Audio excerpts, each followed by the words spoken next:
Chapter 277. Splash. As soon as he entered the water, Jianghai's eyes swept to his side.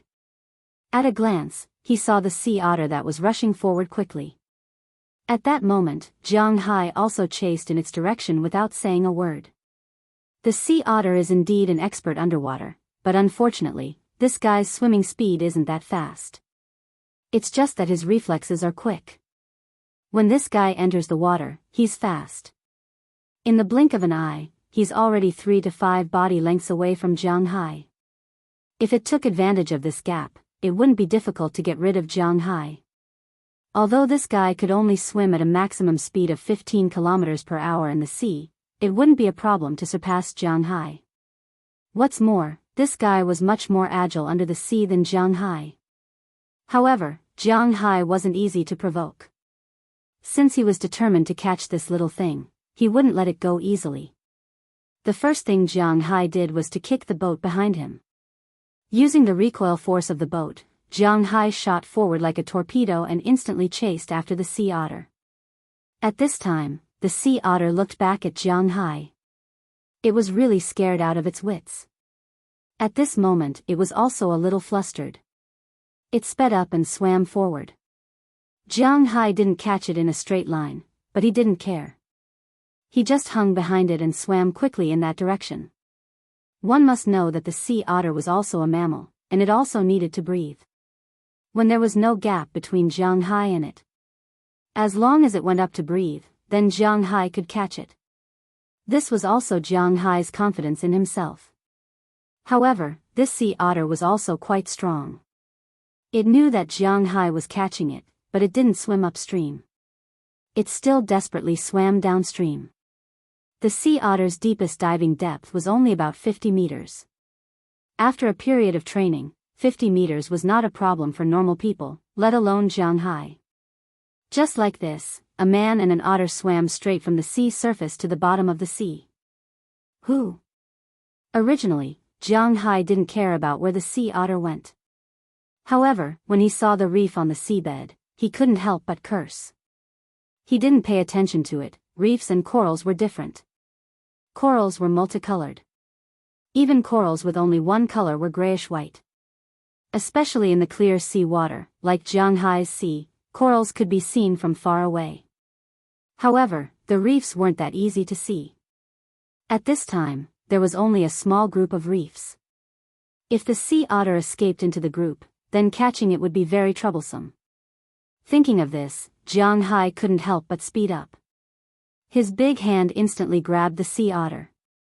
However, the sea otter was very smart. It also sped up and entered the group of reefs. Looking at the scene, Jianghai couldn't help but shake his fist in annoyance. The reef was very dangerous because there were a lot of aquatic animals living here. For example, eels, sea snakes, or some poisonous things. But since he was already here, Jianghai couldn't go back empty-handed. So he thought for a while and slowly swam into the group of reefs.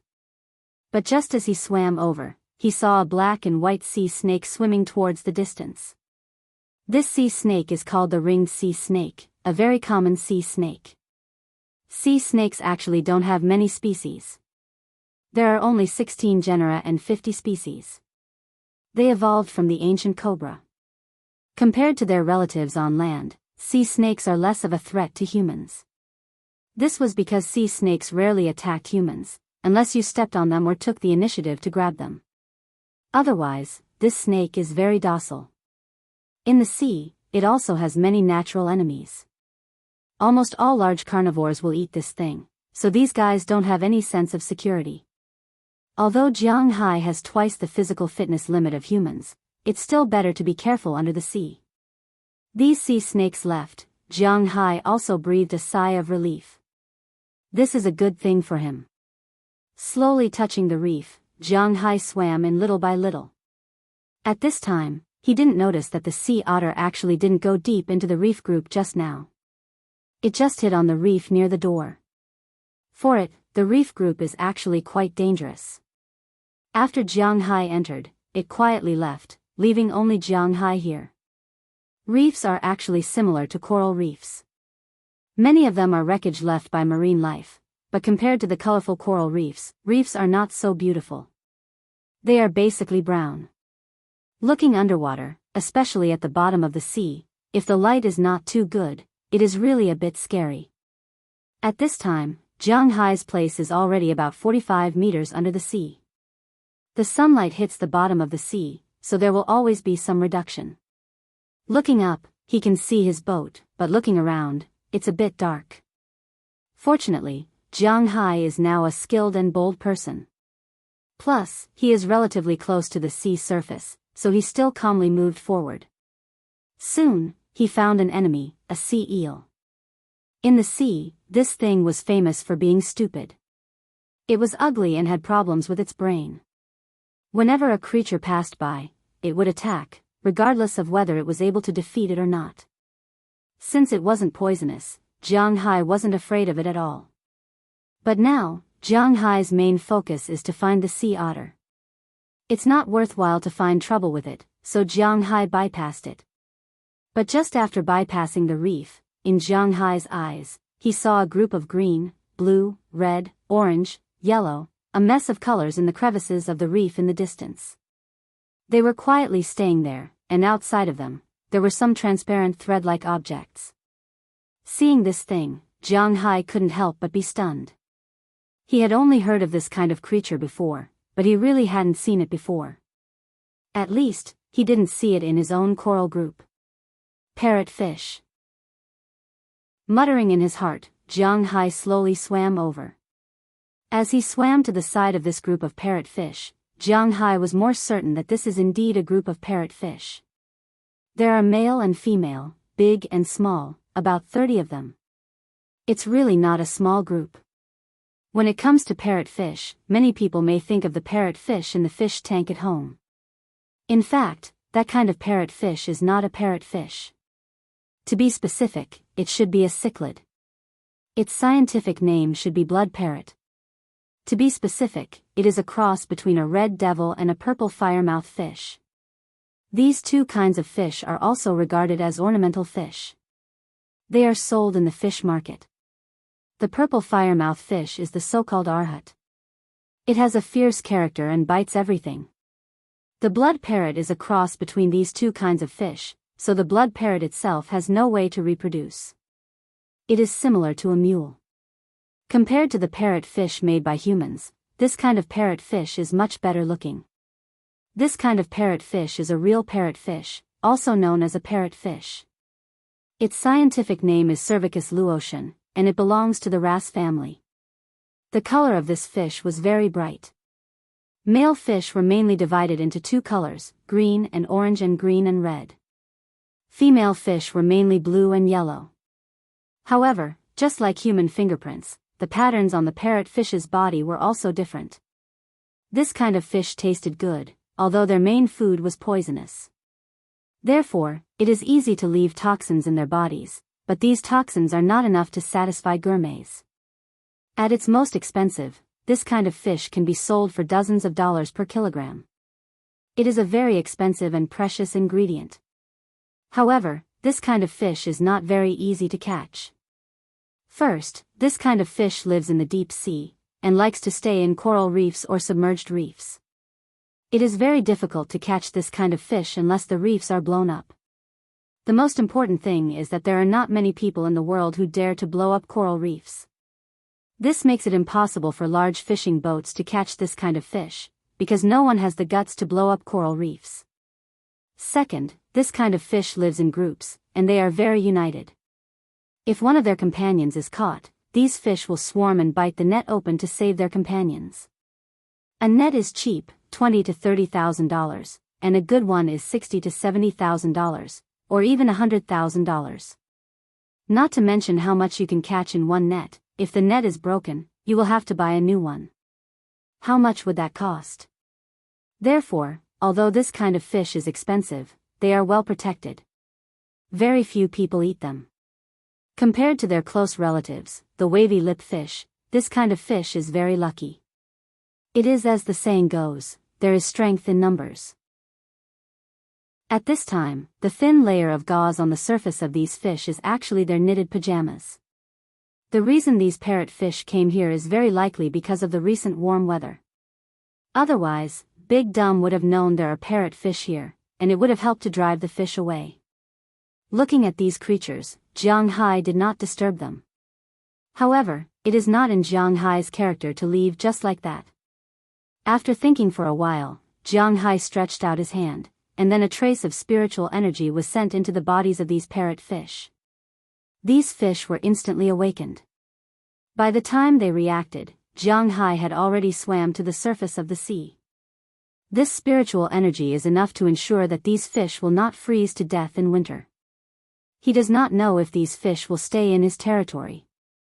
However, Jianghu also knows that there is no way to force them to stay.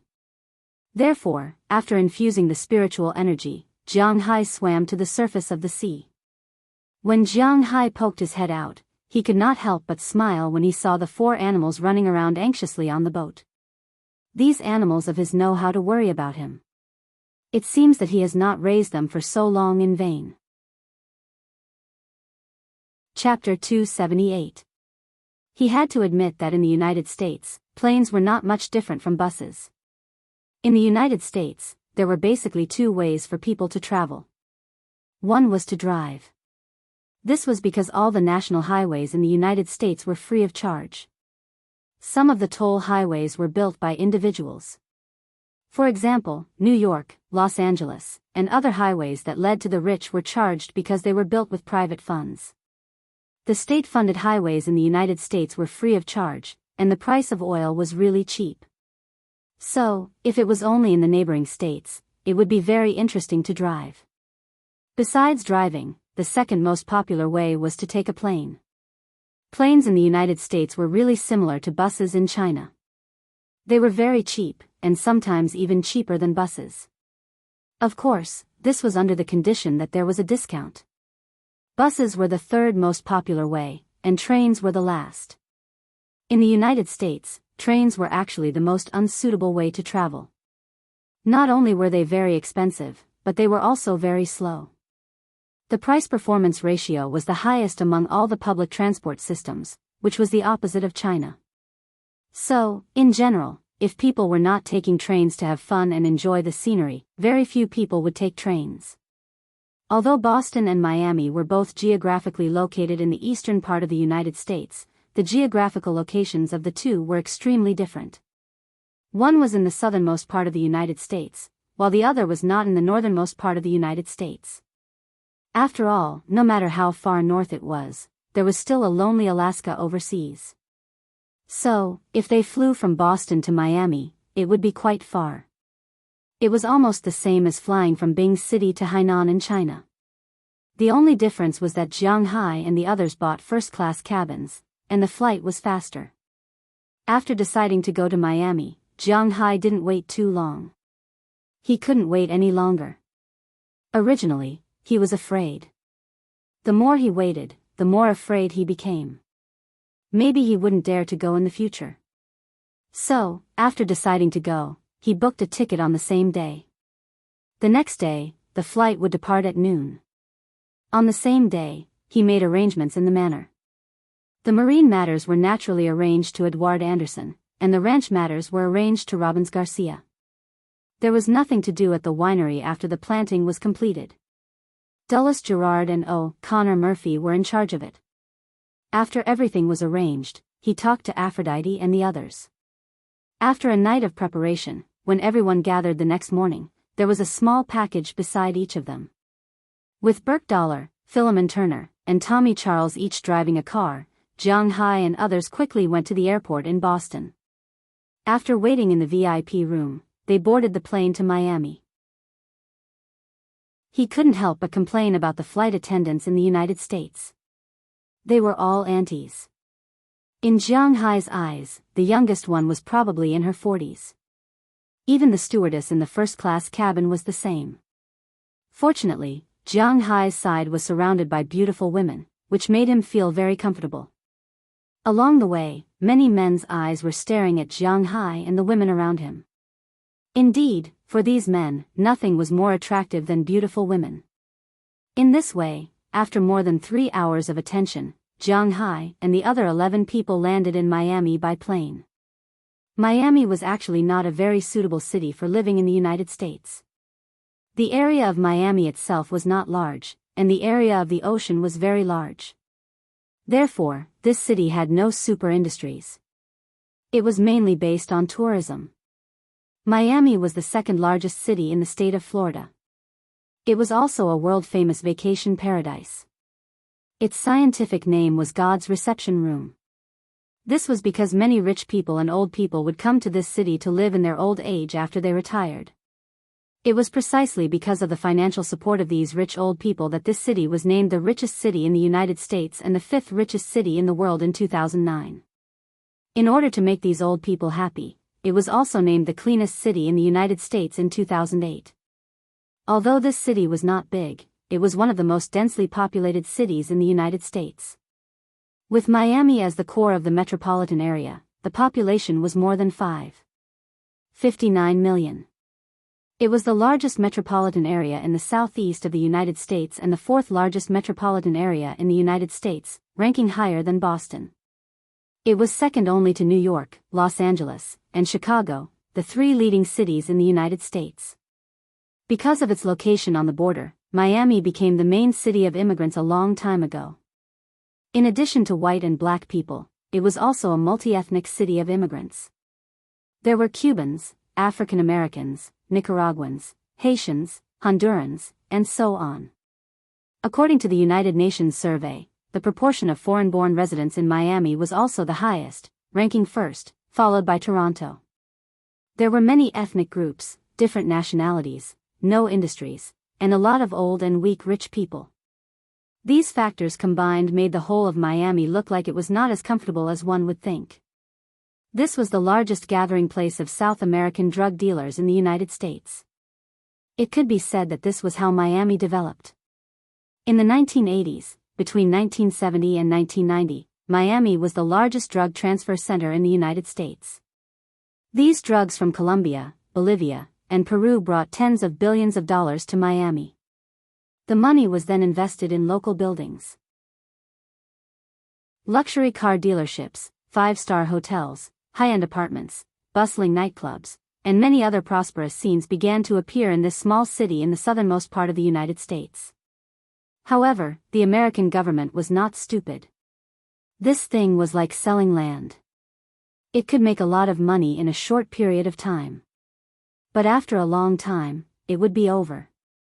That was why Miami was one of the cities with the most police in the eastern region. It was also one of the most strict cities. At the same time, American TV series had been promoting this city, such as the famous Miami Vice, and the most classic fourth generation of Grand Theft Auto, Sin City, which was designed based on this city. However, at the beginning of its establishment, there was always a period of pain. For example, there was a period of time when Miami was extremely chaotic. The drug war, the shooting of tourists, Hurricane Andrew, the Elena Gonzalez incident, and the 2003 Free Trade Area of the Americas negotiations, etc. All of these made Miami's name completely stink for a period of time. However, in the recent decade, with the vigorous management of the United States, there were some improvements. Most of the people in the country knew about this city through movies and Channel 5 of the Imperial Court. The Miami Heat had always been a strong team in the American Professional Basketball Association. Originally, when Shaquille O'Neal was traveling to the East, the basketball market was hot for a while. After LeBron James' decision, the basketball market was hot for another 4 years. For Jianghu, his knowledge of Miami was limited to the sun, the beach, and the heat. When Jianghu came out of the airport with 10 beautiful girls, the men who were near the airport, or who came to take the plane, or who got off the plane, couldn't help but look at the lineup of a king and 10 queens. There were even some men who were whistling wantonly. Jianghu didn't like these people very much. Therefore, after frowning slightly, he ordered the 10 girls behind him, "Let's go quickly. I have already rented a car." At this time, the 10 girls behind Jianghu were a little confused. To be honest, they had experienced too much today. This was the first time they took a plane, and it was also the first time they came to this southern city. Feeling the different temperature and style from Boston, they were excited, surprised, and a little worried. At this time, the only support in their hearts was Jianghu. Therefore, while looking around curiously, after listening to Jianghu's words, they firmly followed Jianghu. Before Jianghu came, he had already arranged everything. After arriving at the airport, the car that they would take, the hotel that they would stay in, and so on, had all been booked. The black gold card was really not worth mentioning for these trivial matters. Soon, they found the GMC MPV that Jianghu had booked in the parking lot. Following the navigation, they went to their destination, which was the hotel they were going to stay in. After these days of driving in Boston, Jianghu had no problem driving here. The car drove smoothly on the road in Miami. Soon, the airport was left behind. Not long after, the flat coastline appeared on the right side of the road. That high-quality beach, the golden sand, under the sunlight, seemed to be covered with a layer of golden sand. It was so beautiful. The snow-white waves splashed against the shore along with the sea breeze and the tide, giving off a different feeling. The beach here is so calm. Lying in the passenger seat, Daliana whispered in a low voice. Indeed, the beach here gave people a very quiet feeling, but the beach in Jianghu's fishing ground gave people a very heroic feeling. It really was a different kind of feeling in their hearts. Hearing her words, Aphrodite and the others also quietly looked over there. Their eyes were full of curiosity. This was really an exciting journey for them. As the deserted beach gradually moved away, the city of Miami also appeared in front of Jianghu. Although it was only the periphery, it still gave a full feeling. Fortunately, Jianghu did not need to drive the car into the city. Because the hotel he chose was in the suburbs. The most famous place in Miami was their Miami Beach, and the hotel Jianghu chose was on the beach, a 5-star luxury hotel. According to the navigation, they were almost there. Chapter 279. Carnival Group Business Hotel, this is it. Poking his head out of the car window and glancing at the hotel in front of him, Jianghu said to the girls behind him. Hearing Jianghu's words, the girls who had been looking outside also retracted their gazes and looked at the hotel in front of them curiously. Speaking of Carnival, most people may not know much about this brand. Even if they know, most of them think that this brand is similar to an amusement park. But in fact, at least at this time, the carnival that Jianghu mentioned is different from the carnival in everyone's mind. The full name of this carnival group is Carnival Cruise Group. This group is a local industry in Miami. It is also the world's largest cruise group. Because their main goal is not in the hotel industry, there are almost no hotels in other cities except Miami. Even if there are, most of them are only on their cruise lines. And the boss of this group, Mitch Allison, is the largest shareholder of the Heat. Of course, Jianghu booked this hotel not for this reason, but because this hotel has the best reputation on the internet. Maybe because of the city's business card, this hotel has a good reputation on the internet, whether it is local tourists or foreign tourists. Jianghu drove the car and soon arrived in front of the hotel's main entrance. As he parked the car, a doorman came to open the door and take the luggage, but when the doorman saw that except for Jianghu, the rest of the people were beautiful girls, these doormen were a little confused. In addition to being a leisure city and a sin city, Miami is also a model city. Every year, a large number of models come here to take photos or attend some rich people's parties, so these doormen have some resistance to beautiful girls. But these beautiful girls brought by Jianghu are not ordinary. After all, these girls are originally good-looking, plus the nourishment of Jianghu's aura. These girls' figures had undergone tremendous changes. In addition, when they were planting grapes, they also worked hard. Thus, his figure was extremely well proportioned. It could be said that his body was large where it should be large, and small where it should be small. There was not a trace of excess fat on his body, nor was it conspicuous. He was the type of person who would attract the attention of others the moment he stood before them. Except for Delina and Marion, who are still young, the other 8 girls are like ripe fruits, people can't help but want to pick them. Unfortunately, these 8 girls will not let others pick them, except for Jianghu. Please come in. However, the doorman still had some experience after all. Although he was stunned for a moment, he still respectfully bowed his head. One person went to drive the car to the underground parking lot, while the other person led Jianghu and the others to walk in. Originally, they wanted to help with the luggage. After all, this was a good opportunity to get tips. Unfortunately, Jianghu asked them not to bring any luggage when they came out. Therefore, these girls brought very few things with them. In addition to their own set of clothes, their backpacks only had a set of clothes, a set of swimsuits, and a mobile phone charger. How much space can these things take up? So the doorman has been preparing a trolley, but it is a waste of effort. I have booked a room. My surname is Jiang, and I come from Boston. Walking to the front desk, Jianghu directly showed his green card, and then said slowly. Hearing Jianghu's words, the front desk of the hotel also became busy. Hello, Mr. Jiang. You have booked a total of 6 rooms, a presidential suite on the top floor, and 5 business suites next to it. Are you sure you want these rooms? Originally, seeing Jianghu's appearance, the front desk didn't pay much attention to him. After all, in this era, a person who travels with a group of girls doesn't look like a rich second generation, but more like an agent of some entertainment company. And these girls are his models. Of course, everyone knows what these models do. But now it seems that they have misunderstood. It seems that no agent can casually book a presidential suite on the top floor, and even book a business suite for his models. After all, the price of the rooms in this hotel is very expensive.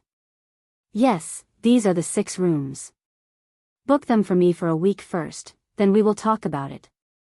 Glancing at the front desk, Jianghu smiled and handed over his Centurion black gold card.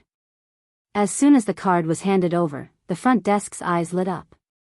When she took the card, she unconsciously scratched Jianghu's palm, which made Jianghu a little excited.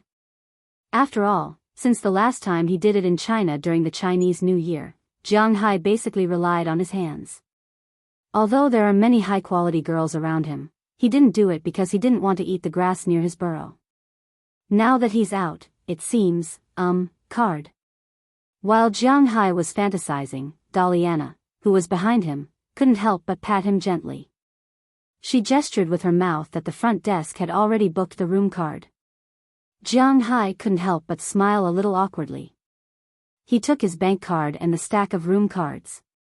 Of course, when he took them, he also touched the palm of the beautiful woman at the front desk.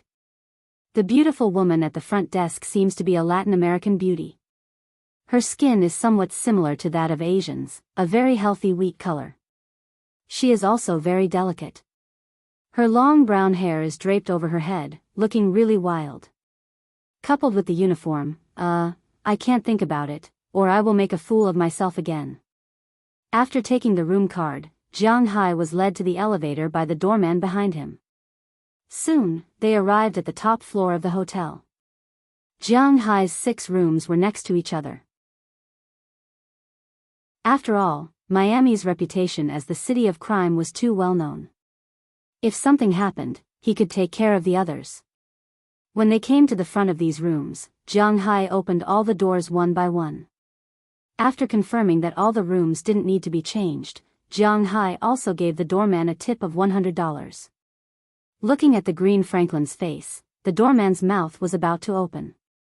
At first, he thought that he could get $10 or $20. After all, he just helped to press the elevator. There was no luggage for him to carry, but he was really happy that Jianghu gave him $100. Thank you. After sincerely thanking him, he directly left. Jianghu also looked at these rooms.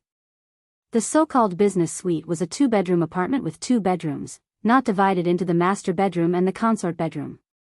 They were basically the same size. Each room had a separate bathroom with a shower head, a place to wash your face and brush your teeth, and a toilet. There was a TV, a separate air conditioner, a table, chairs, a sofa, and a computer in the room. There was a large living room outside. There was an independent TV in the living room and a small wine cabinet next to it. There was a lot of wine in it. Of course, if you want to drink the wine, you have to pay for it. There was also a bigger bathroom with a bathtub for bathing. In the middle of the living room was a set of sofas with a small balcony. From the balcony, you could directly see the sea behind. The golden beach and the blue sea. At this time, there were still many people playing there. After all, it was still early. The 5 business suites were all the same. Jianghu's presidential suite was even more luxurious. Walking in, there were a total of 3 rooms and 2 guest rooms. The bigger room was as big as this suite. There was a huge round bed, and the TV opposite had its own family background sound. The room had a balcony, and one could see the sea view opposite. In the room, there was wine, water, drinks, and snacks. Most importantly, these things were free. As for the other 2 rooms, one was the same as the business suite, and the other was used as a study. There were 2 living rooms, one for the reception, and the other for leisure.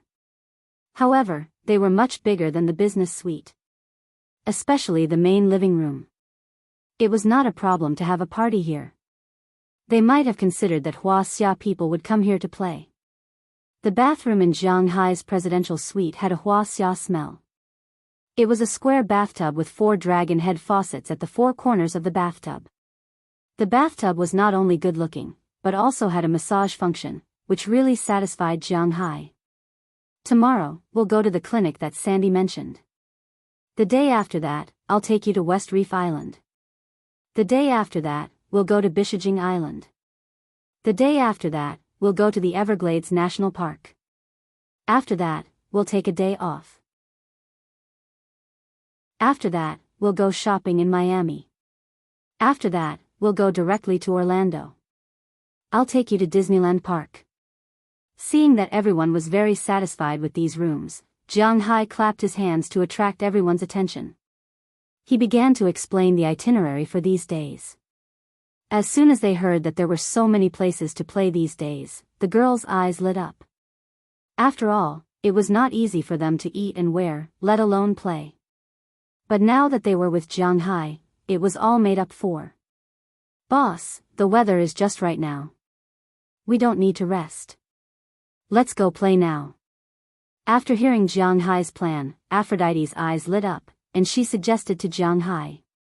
Indeed, if they were to stay in the room and guard the beach outside, they would not be able to sleep even if they wanted to. Instead, it was better to go down and play. Chapter 280. Well, okay, you guys go back to your room to change into Shanghai clothes first, and then we will go to the back to play. Hearing Aphrodite's words, Jianghu didn't say much. After all, these people have experienced a lot, but they are actually still young. With the help of Jianghu in the past few months, they have gradually walked out of the shadow of the past. Jianghu is also more willing to see them like girls, not like when he first saw them. Yeah. Hearing that Jianghu agreed, these girls couldn't help but cheer, and then quickly went back to their rooms to prepare. As for Jianghu, he also changed into a pair of beach pants and prepared to bask in the sun. After all, for him, there is nothing to play with in the water. If there is any treasure under the sea, it may arouse his interest. But after all, this is the beach. There is no treasure, so Jianghu is going to play on the shore. Jianghu waited for about 10 minutes before someone knocked on his door. The first people to appear in front of him were Delina and Marion. These 2 girls were already 15 years old this year. Their swimsuits should be considered the most conservative among all the swimsuits he has. But even if it is conservative, it is rare to see a one-piece swimsuit for elementary school students in the United States. The most conservative one is the bikini. It's just that the style is relatively old. The upper body is not only made of 2 pieces of cloth, but it is similar to a corset. There are a lot of cloth above and below the 2 pieces of cloth, outlining the upper body lines, but nothing else is missing. The lower body is also a pair of swimming trunks, but there is a small skirt outside, covering all the places that should be covered. These 2 sets of swimsuits were chosen with the help of Shendy Clive, probably based on the clothes worn by her sister at this age. Jiang, we are ready. Seeing Jiang Hai come out, Delina and Marian couldn't help but smile. Okay, but we have to wait for them. Seeing that the 2 girls are getting more and more beautiful, Jiang Hai is also comforted.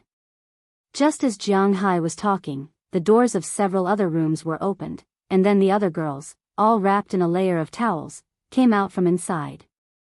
Seeing that they are all here, Jiang Hai didn't say much. He waved his hand and led everyone downstairs to the bathing area. While taking the elevator, Jiang Hai's group still attracted a lot of attention, but Jiang Hai's outfit is very normal. After all, they came to Miami to play, especially staying in this hotel. It would be a pity if they don't go swimming. The elevator stopped 3 times on the way down from the top floor. Except for a man in a suit, the rest of the people were all wearing swimsuits. There was even a burly man who was only wearing a pair of swimming trunks. Originally, a pair of swimming trunks was very normal, but this big guy looked to be about 2 meters tall, at least close to 300 pounds. That big pile of fat was tightly wrapped around by the swimming trunks. If one didn't look carefully, it really was very difficult to see that his stomach was blocking the triangular trunks. But even so, he still felt very good about himself. After getting on the elevator, he saw Jiang Hai and the others and took the initiative to talk to them, but Aphrodite and the others didn't even bother to look at him. But he didn't care. Finally, they came to the first floor. Jiang Hai and the others got out of the elevator and walked towards the passage behind the building. The whole hotel's main entrance is next to the road, and behind it is the hotel's own private beach. People who have been to the beach before know that the beach is not something that can be entered casually. For a seaside tourist city like this, the beaches are divided into 2 types. The first is the public beach that everyone can go to for free, also known as the public bathing area. The quality of the beach is not bad, but the environment will definitely be affected. There are all kinds of people, but it is a good place for the citizens to go to have fun, but don't ask for too much. The second is the private beach, just like in Jiang Hai's manor, or the back of the hotel. This beach and the shoreline of several meters has been booked by the hotel, or bought out by the hotel. Only the guests of the hotel, or the guests who came to have fun and paid for it, can enjoy it here. The carnival's bathing area is still very good. Although it is charged, the price is still relatively affordable. Some white-collar workers who are not willing to squeeze with others can also afford to come here to have fun. Therefore, there is still a lot of traffic in this bathing area. On this beach, there are about 100 people here. However, compared to the empty beach, hundreds of people are not too many. Basically, they are scattered in different places to have fun. When Jiang Hai and the girls around him appeared, many of the guests who were still playing around stopped their movements and began to stare at Jiang Hai. Oh no, the beauties behind him. Many people would use the excuse of playing games to slowly approach these people. Some men who were originally sunbathing on the beach would deliberately turn their bodies sideways to let the sun shine on their Apollo's belt, hoping to attract the attention of these girls. Unfortunately, these girls do not care about these men. In their eyes, there is only one man. Thus, these girls stepped forward with their fair and tender little feet, crushing the glass hearts on the ground. Seeing that these girls are not easy to hook up with, many people have already given up. However, there are still some who are there, eyeing covetously, waiting for an opportunity to approach them. Jiang Hai actually does not care about these men, because first, he is only protecting these girls, not monitoring them. If these girls have a sweetheart, he will let them go. Second, it depends on whether these people can walk into the hearts of these girls. Therefore, Jiang Hai just glanced around and decided on their location. Let's do it here. There aren't many people here. As soon as Jiang Hai's voice fell, the girls stepped on the soft beach and came to the deck chairs that were already prepared for them. These reclining chairs are free, and can be regarded as a benefit of the private beach. When they came to the reclining chairs, these girls also took off the bath towels that had been draped over their bodies. As the bath towels were taken off their bodies, the sound of saliva being swallowed could be heard. Because these girls have absorbed Jianghai's spirit energy, and because of the beef that they usually eat, their bodies also have spirit energy. Therefore, their figures are quite good. Their flat abdomens and four-pack abs are faintly visible, but they are not protruding and do not look fierce. Their slender arms and legs, full upper body, round lower body, and three-dimensional collarbones are all extremely eye-catching.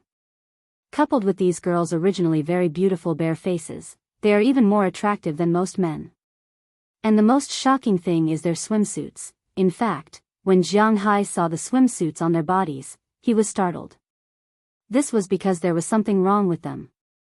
Jianghai has seen these girls' swimsuits before. They are very conservative bikinis, and they are less fabric than Daliana's and Marian's swimsuits, but they are very limited. After all, these swimsuits were designed with the help of Mrs. Philemon and the others. These old women have always been on guard against these young and beautiful girls seducing their husbands. Therefore, although the swimsuits that they chose are not very strange, they are basically similar to what ordinary high school students wear. They are not ugly, but at least they are not very good looking. However, when these girls took off their towels, Jianghai was stunned. The swimsuits on these girls are not the ones that Jianghai has seen before. They are all new, and the style is completely different. For example, the one that Aphrodite is wearing is a white swimsuit on the upper body. It is double-layered, with an inner layer and an outer layer of mesh lace. Other than covering the important parts, the big V in front of the chest and the sides are not covered. There are a total of 2 straps. One is white in front, hanging around the neck, and the back is made of a thin silver metal. Although the bottom is not the legendary t-shirt, it is not too far off. The 2 sides are tied together by 2 ropes. The kind that can be taken off directly as long as the rope is unbuckled is indescribably tempting. Dinah Taylor's swimsuit is black. There is not even a strap on the top, just a black bib with a small flower on the chest. It is the same for the lower body. It is the kind that can be taken off as long as the strap is unbuckled. Apart from them, Hilda, Paige, Sheila, Ohilia, Bridge, Tennis and the others are all wearing swimsuits like this. The only difference is that the material and color are slightly different, but all of them are the kind that can directly appear in some adult men's favorite magazines. Seeing Jianghai's dumbfounded expression, Aphrodite and the others are a little embarrassed. How is it? Does it look good? But as the eldest sister, Aphrodite still walked in front of Jianghai. She purposely spun around in front of Jianghai and then said to Jianghai with a smile. Okay, wait. Where are your original swimsuits? Who told you to wear this? Jianghai subconsciously wanted to say that it looks good, but when the words reached his mouth, he swallowed them back. This plot is not right. Where did the original pure and innocent girls go? This is what your guest, the lady called Prawalton, told us. She said that if we want to have sex with you, then we need to let you know our beauty. She said that this will be effective. Seeing Jianghai's 3 parts embarrassment and 7 parts shyness, Aphrodite knew that there is no problem with her strategy. Thus, she took the initiative to sit next to Jianghai. Her 2 long legs, regardless of Jianghai's feelings, directly crossed in front of Jianghai and rubbed up and down. What nonsense are you talking about? You guys play, I'm going to look at my phone for a while. Feeling Aphrodite's movements, Jianghai is dazed.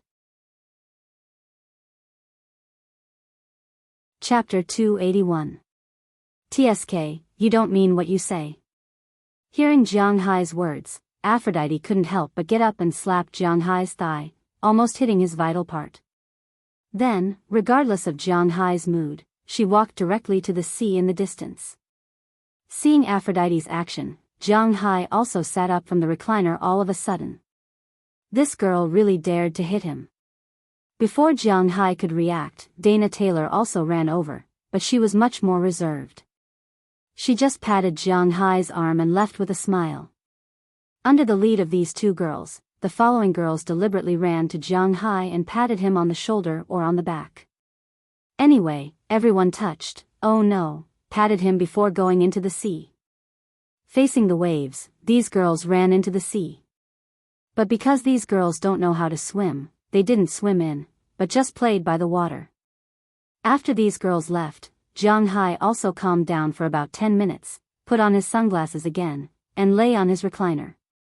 Daliana and Marian, who were beside him, hesitated for a moment before walking over. "Jiang, is it sexy to dress like that?" Marian bit her lip and asked hesitantly. "If that's the case, then we can wear it too." Compared to Marian, who is still a little shy, Daliana is much more open. She sat directly on Jianghu's recliner, raised her small face, and said to Jianghu with a proud face, "Don't be arrogant there, just stay there obediently." But hearing her words, Jianghu didn't have any expectations. He pressed one hand on each of their heads and rubbed them hard, then Jianghu lay down again. Seeing Jianghu's lazy look, the two girls couldn't help but threaten Jianghu with their hands, and then went to the sea to play with Aphrodite and the others.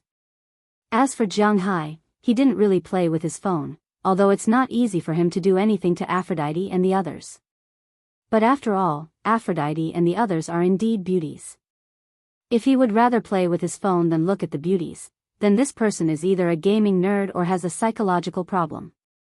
Although Jianghu also likes to play games, he hasn't reached the extent of addiction. So he just half lay there, watching the beauties in front of him play with the water. It's really a different feeling.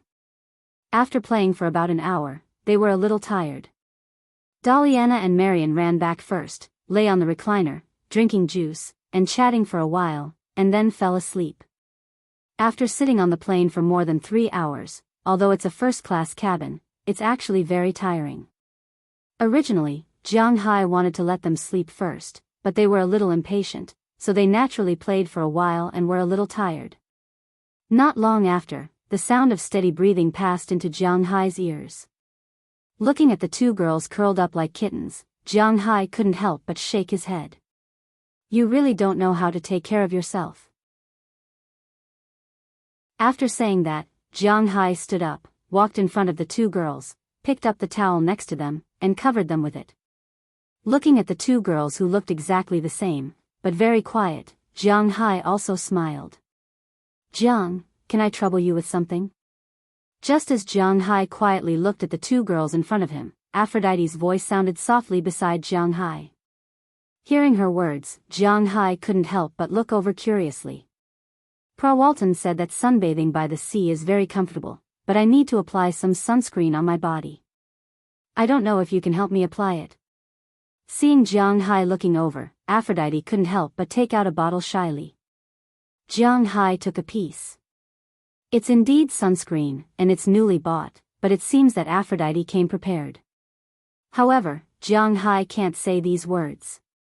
Under Aphrodite's begging eyes, Jianghu nodded slightly stiffly. Seeing that Jianghu agreed, Aphrodite also smiled, then pulled Jianghu to her chair and lay down. Looking at Aphrodite's perfect back, Jianghu couldn't help but swallow, but since he agreed, he couldn't say anything.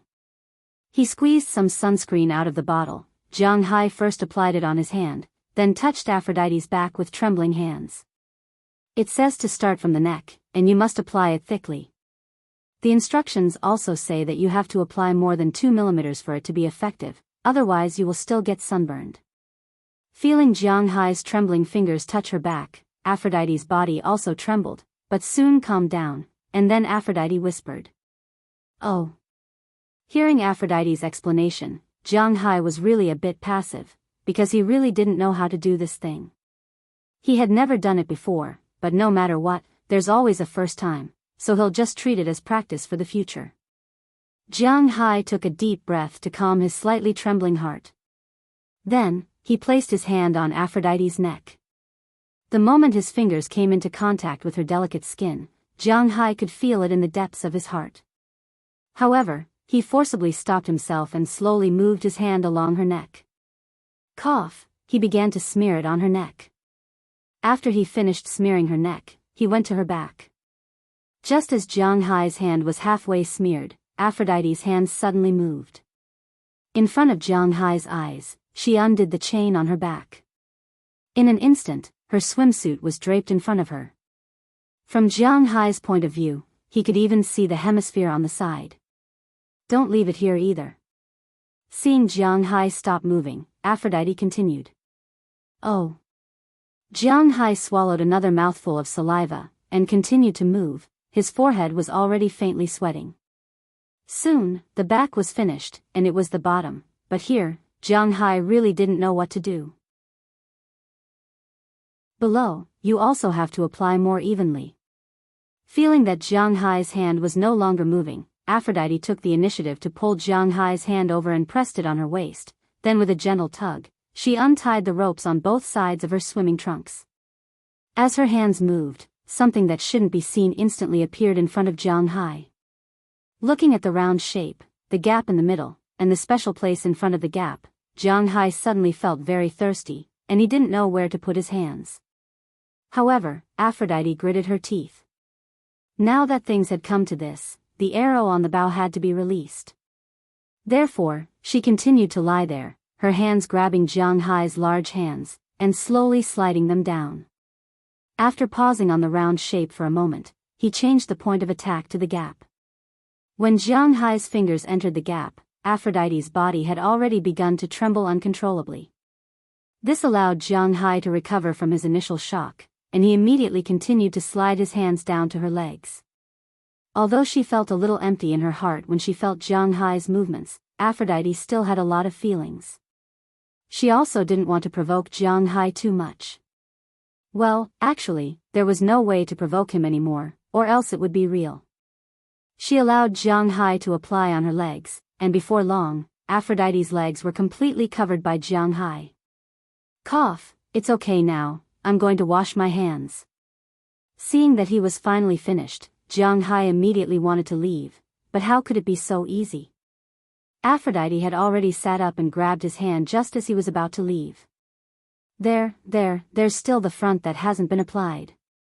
My hand has to protect this side. Seeing Aphrodite gently bite her lip, Jiang Hai originally wanted to leave, but at this moment, his legs couldn't move. Looking at Jiang Hai's appearance, Aphrodite couldn't help but laugh. She lay back on the chair, not caring that the sunscreen she just applied had already dissipated on the chair. As mentioned earlier, she had already unbuttoned her top, so when she came over, her upper body was actually naked. Therefore, her two hands, one on the left and one on the right, covered the two most important places, and appeared vaguely in front of Jiang Hai. Boss, I'll have to trouble you to apply the front for me, Aphrodite said slowly as she looked at Jiang Hai. This time, Jiang Hai really didn't know what to do. His whole body just stood there stiffly, neither moving forward nor retreating. Seeing Jiang Hai's stiff appearance, and most importantly, seeing that Jiang Hai was still wearing loose beach pants, Aphrodite turned her back to the beach in the distance and completely faced Jiang Hai. She loosened her hands, and in an instant, Aphrodite's perfect front appeared in Jiang Hai's line of sight. Feeling Jiang Hai's burning gaze, Aphrodite didn't care. Instead, she directly reached out her right hand and gently placed it on Jiang Hai's mysterious protrusion. This startled Jiang Hai and he immediately took a step back. Do you need me to help you? Seeing that Jiang Hai was a little panicked, Aphrodite smiled and then whispered to Jiang Hai. She also knew that this place wasn't a place for real swords and spears, so she secretly pointed to her mouth. This kind of action was even more tempting for Jiang Hai. At this time, there were two little people in his heart, one saying, "If you don't do this, are you still a man?" The other side said, "Rabbits don't eat the grass near their burrows. What happened to your persistence in the beginning? Did you feed it to the dogs?" Now Jiang Hai was really caught in a dilemma. If he knew it would be like this, he wouldn't have come no matter what. "What are you doing? Go away." Just when Jiang Hai was a little at a loss, a sharp voice suddenly came from the distance. This voice was very familiar to Jiang Hai. It was the voice of one of the 8 girls, Sheila Rodney. Following the voice, Jiang Hai looked over and saw 5 men standing in front of the 7 girls. He knew that trouble was coming. Chapter 282. Put on your clothes. At this time, there was no time to think about the problem with Aphrodite. After Jiang Hai turned his head and said to Aphrodite, he temporarily blocked in front of Aphrodite. Aphrodite also knew that something must have happened. So she immediately put on her shirt. Swimming trunks were much easier to deal with, she just had to tie them up. Seeing that she had already blocked the exposed parts, Jianghu also rushed over in 2 steps. Seeing Jianghu come over, the girls who were originally angry at the 5 men unconsciously breathed a sigh of relief. Then they wanted to lean towards Jianghu, but the 5 men wouldn't let them go so easily. Instead, they directly blocked in front of these girls. Seeing this, Jianghu could already conclude that these people were here to cause trouble. So Jianghu immediately sped up without saying anything. The distance between him and these girls was originally only a few dozen meters. How could Jianghu's speed be the speed of an ordinary person? A few seconds was enough for him to rush over. Seeing that Jianghu had come, one of the 5 people couldn't help but turn his head and shout at Jianghu, "This has nothing to do with you, get lost." While this guy was talking, Jianghu had already arrived in front of this person and walked towards the encirclement without saying anything. And this guy wasn't an ordinary person. This guy was about 185 meters tall and was Asian. It was hard to tell which country he was from. His body was full of muscles and he had a crew-cut hairstyle. His body unconsciously emitted a murderous aura. If Jianghu wasn't wrong, this person should be a soldier, and a regular soldier at that. At the same time, his hands were stained with human lives. Jianghu didn't understand why a soldier would appear here, but his current actions clearly showed that he wanted to be his enemy. This person saw that Jianghu was completely ignoring him and was about to rush forward.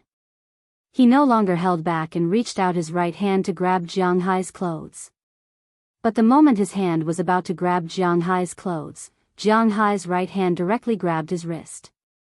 Jianghu's face that hadn't been looking at him all this time also turned his face. "Are you going to attack me?" Staring into the eyes of the person in front of him, Jianghu said slowly. "You, let go of me." Seeing that his hand was grabbed by Jianghu, this person was sweating. Jianghu's grip strength was twice that of an ordinary person's grip. Even if this guy had practiced, he instantly felt that his hand was clamped by an iron clamp. He wanted to break free, but there was no way to break free.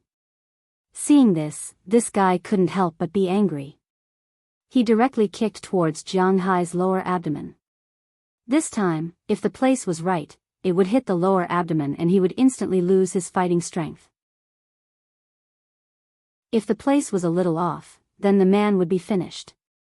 And this guy had clearly practiced.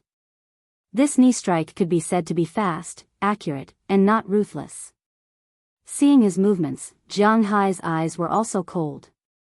Without saying a word, he moved his body sideways and avoided the knee strike. At the same time, Jianghu's waist also exerted force. He directly lifted this person's wrist and slammed him heavily on the sand behind him. Fortunately, it was sand.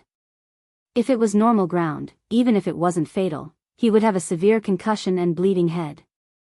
But even if it was a sofa, this person was still stunned by this fall. His arm was directly twisted because of the swing, but this person was also a man. He gritted his teeth and didn't make any screams. "Bastard, you dare to fight back." Seeing that Jianghu actually beat one of them into this state, a man among the 7 girls couldn't help but shout loudly. This guy actually shouted in Chinese. After shouting this sentence, the man was about to rush over, but the remaining 3 people around him blocked him and made a path. Seeing these people make way, Dinah Taylor, Hilda Leonard, and the others ran over immediately and hid behind Jianghu. At this time, Aphrodite also got dressed, woke up Delina and Marion, and ran over together. F***ck, there are actually 3 such high-quality goods. Boy, let me tell you, you're finished.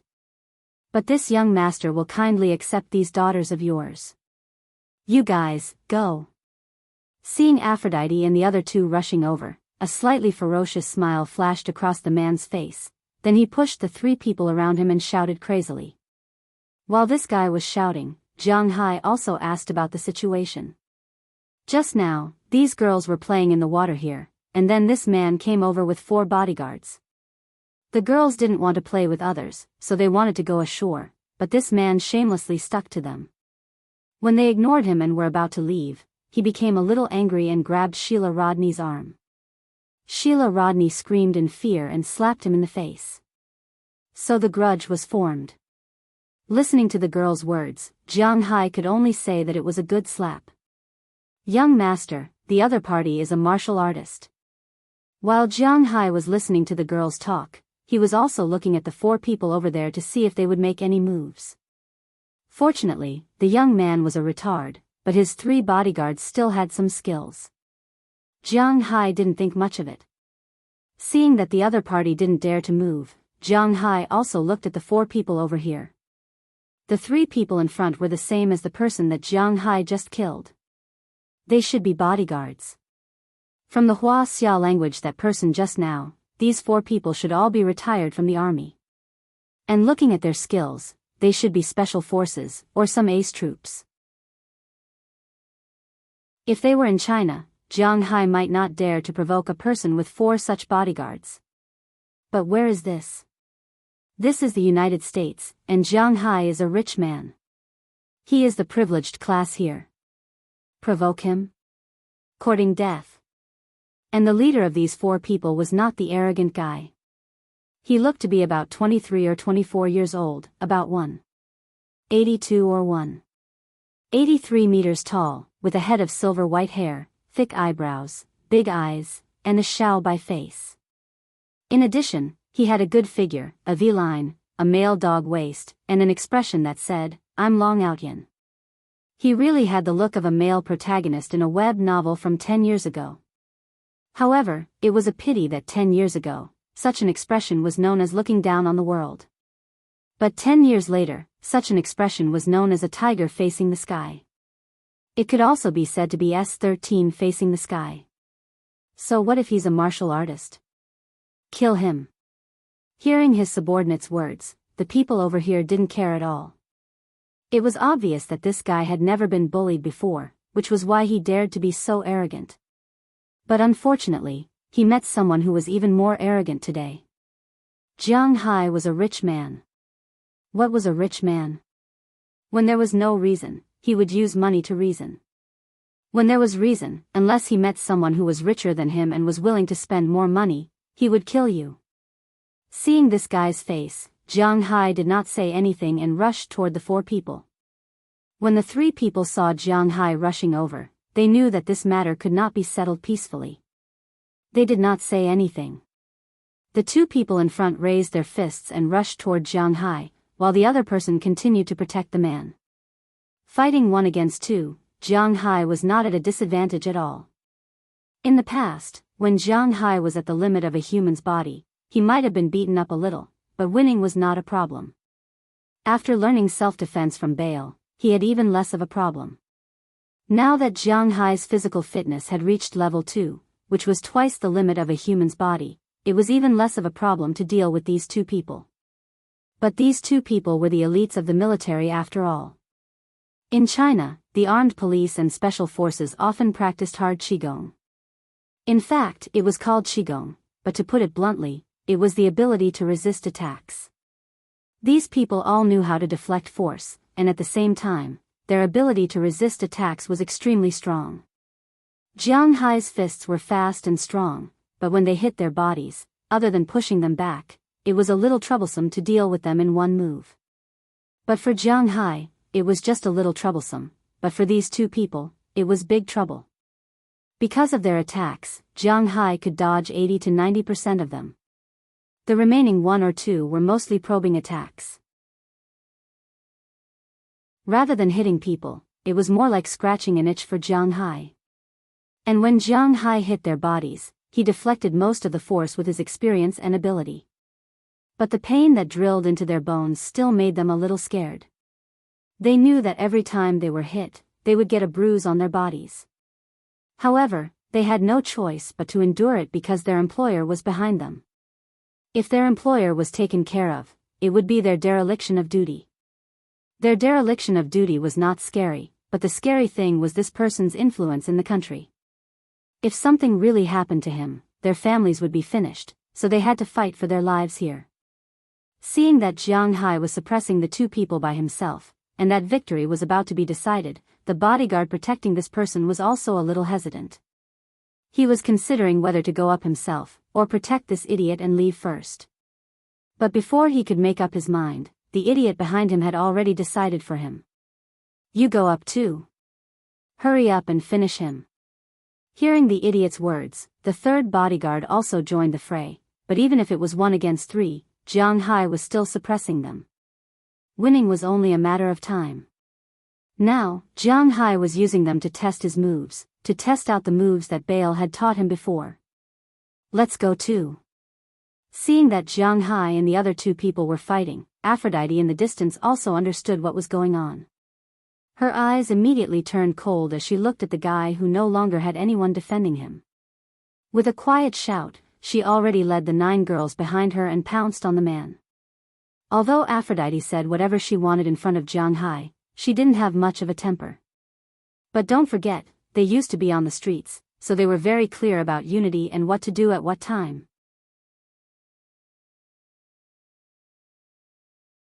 Chapter 283. What are you doing? Do you know you're wrong? Come and beg me, it's too late. Seeing Aphrodite and the other girls coming over, the man snorted disdainfully and said coldly. In his opinion, this was a scene he often saw in the past.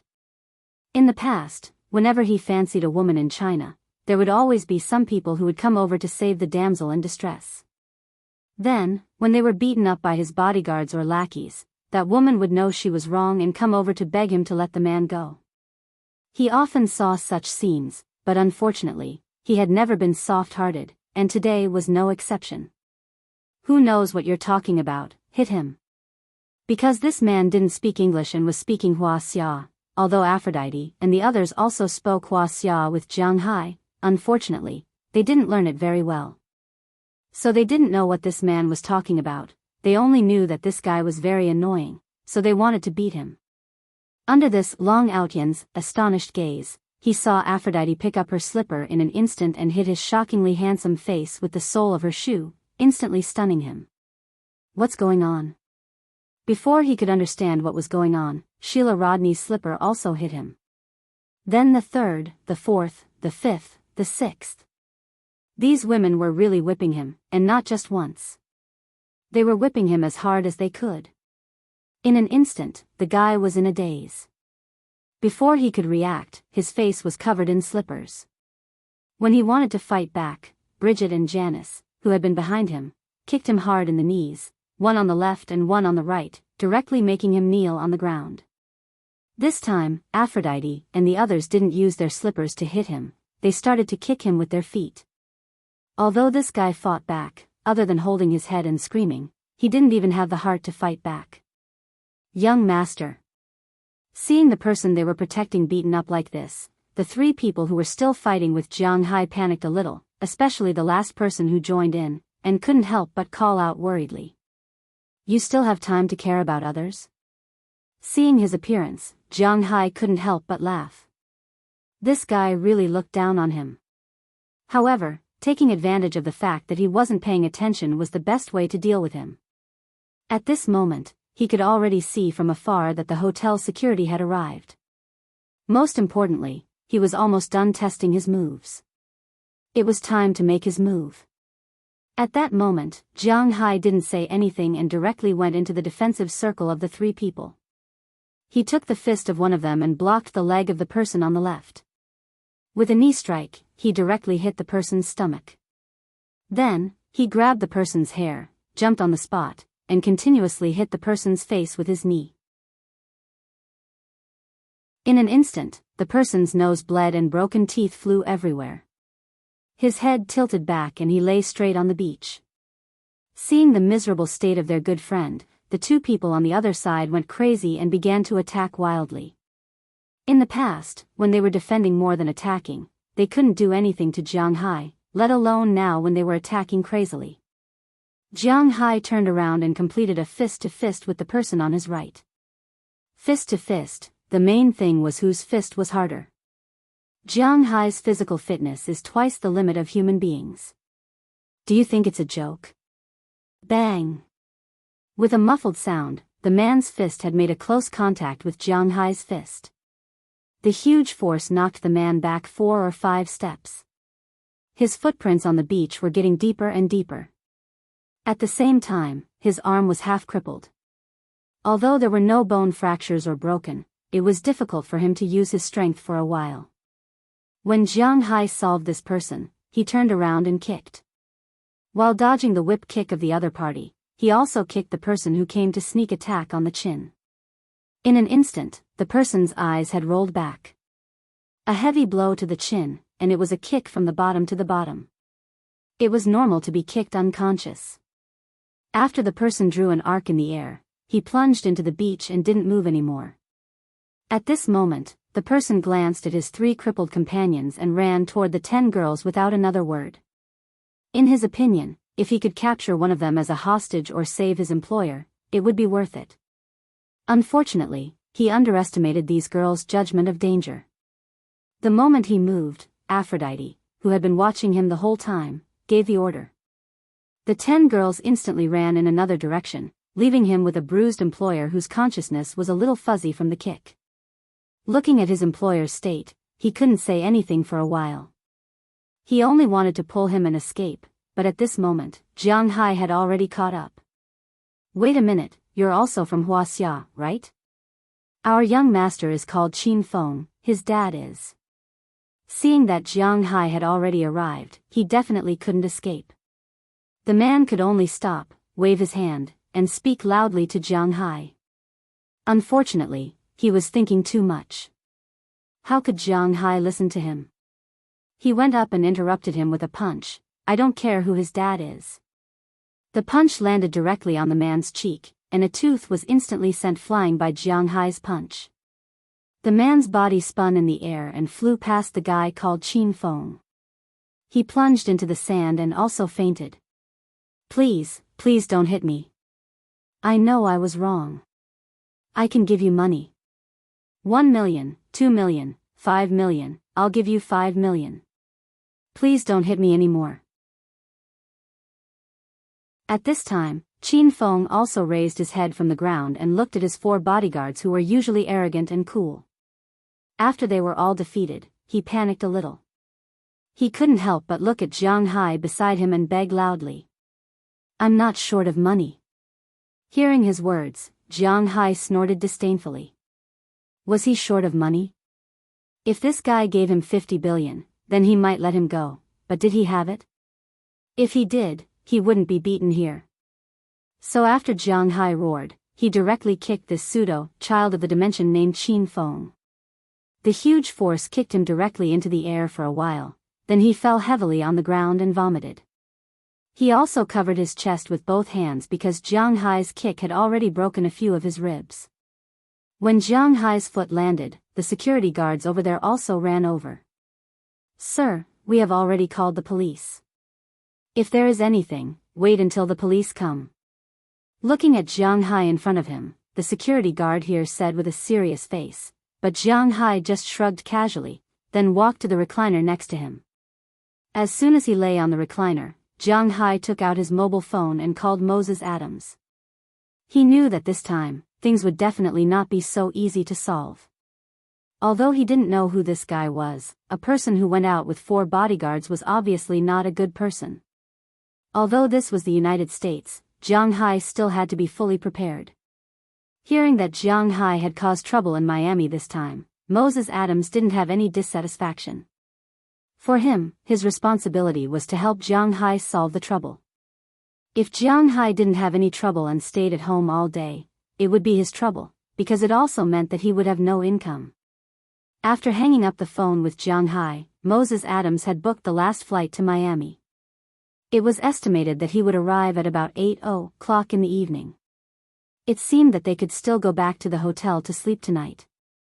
Looking at Jiang Hai's calm appearance, the security leader here couldn't help but scratch his head with a headache. He recognized that these 2 groups of people were guests who had just checked in today. There was a dispute between the guests, and it was reasonable to say that it had nothing to do with them. But looking at these people on the ground, he knew that this was definitely not a small matter, so he quickly called the emergency center. The emergency center and the police in the United States still came quickly. Of course, it was mainly because this section of the road was not blocked, and it was a wealthy area. Soon, a team of police came to the hotel first. When they arrived at the scene of the incident, they couldn't help but secretly click their tongues. Jiang Hai's attack was very fierce. It was almost as if he was playing around and gouging out the eyeballs. However, looking at his indifferent look, the police had no choice but to take him back first. However, Jiang Hai could take the girls back to change their clothes first. After all, it would be shameful to go to the police station dressed like this. After all, this was not a case of anti-pornography and illegal activities, but a civil lawsuit case. As for the 5 people over there, they were sent to the hospital first, and Jiang Hai went to the police station first. However, when they were recording the statements, the police were a little helpless because it seemed that Jiang Hai and the others were the ones in the right. In order to ensure the safety of the guests, the hotel had installed surveillance cameras on the entire beach. They were very clear about the movements in the surveillance cameras. It was clear that the injured person called Qin Feng had grabbed a woman's wrist first, and then he was slapped. When this person called Jiang Hai went to check, he was also attacked by his subordinates first, and then they fought. These people were not as skilled as others, so there was nothing they could do. It was the same as the situation in China. When 2 groups of people fought, it was useless to scold who first, unless there were racial words. However, both sides were Chinese, so it was clearly impossible. So, they could only see who made the first move. If it was the other party who made the first move, then there was nothing to say. Although Jiang Hai's side did not beat these people lightly, they were basically all lightly injured. The ones with the most serious injuries were the first and third people. One had a broken shoulder, one had a broken nose, and the others only had a concussion and lost teeth. According to the rules of the people in the United States, these people deserved it. If the gangsters were beaten up, they would not get a single cent. As for Jiang Hai, at most, it was excessive self-defense. He would go to the community and do 50 hours of community service. However, the problem was that both sides were Wuxia people, so they had to inform Wuxia's embassy in the United States. Chapter 284. Using his identity as an embassy staff, the counselor temporarily sent away the Miami police guarding the door. He pushed open the door of the ward and walked in. As soon as he entered, the strong smell of disinfectant entered his nose. "Uncle Zhao, you have to avenge me." At this time, Qin Feng, who was lying on the bed and sulking, heard the sound of the door opening. He saw who came in at a glance. His eyes lit up and he shouted loudly. "Revenge? What revenge? Don't forget why your father asked you to come to the United States. This is Miami, not the imperial capital. You can do whatever you want." Looking at Qin Feng in front of him, Counselor Zhao said angrily. Hearing Counselor Zhao's words, Qin Feng couldn't help but be speechless. He often forgot that he was no longer in China, but abroad. No matter how powerful his family was, they couldn't reach the United States. Take it as a lesson this time. It's useless to get beaten up. If you sue the other party, at most, they will be detained for a few days, and then come out to do community service for a few days. After all, you guys started it first. Sigh, it's really shameful. You guys started it first, but you haven't beaten anyone. Seeing that Qin Feng was silent, Counselor Zhao walked to his bed and looked down at him condescendingly. A trace of disgust flashed in his eyes. If it weren't for the kindness of this guy's father and the fact that his family was still in China, he really didn't want to talk to him. The best ending for this kind of second-generation rich kid was to eat peanuts in China. "Uncle Zhao, I can't. I've never been wronged like this in my life. No matter what, I can't take this lying down." Qin Feng couldn't take it anymore when he heard that Counselor Zhao wanted him to swallow his pride. After all, he had never been wronged like this. He couldn't take it lying down. You have to swallow it even if you can't. Otherwise, you'll be sent back to China. Now, the video at the beach shows very clearly that it was your people who made the first move. You should be thanking the gods that they didn't kill you. If you returned to China, you would be dead by now. Hearing Qin Fan still shouting, Counselor Zhao's face became even uglier. Does this guy think I'm here to play? Why don't we buy that video? Then we can sue him, right? Qin Feng's expression changed when he heard Counselor Zhao's words. Even though he was the one who made the first move, it was impossible for him to admit defeat just like that. Do you know how big of a crime it is to change evidence and bribe witnesses in America? If you want to die, don't drag me down. I've said what I wanted to say. You'd better stay here and recuperate. Once you've recovered, go to Panama and never come back.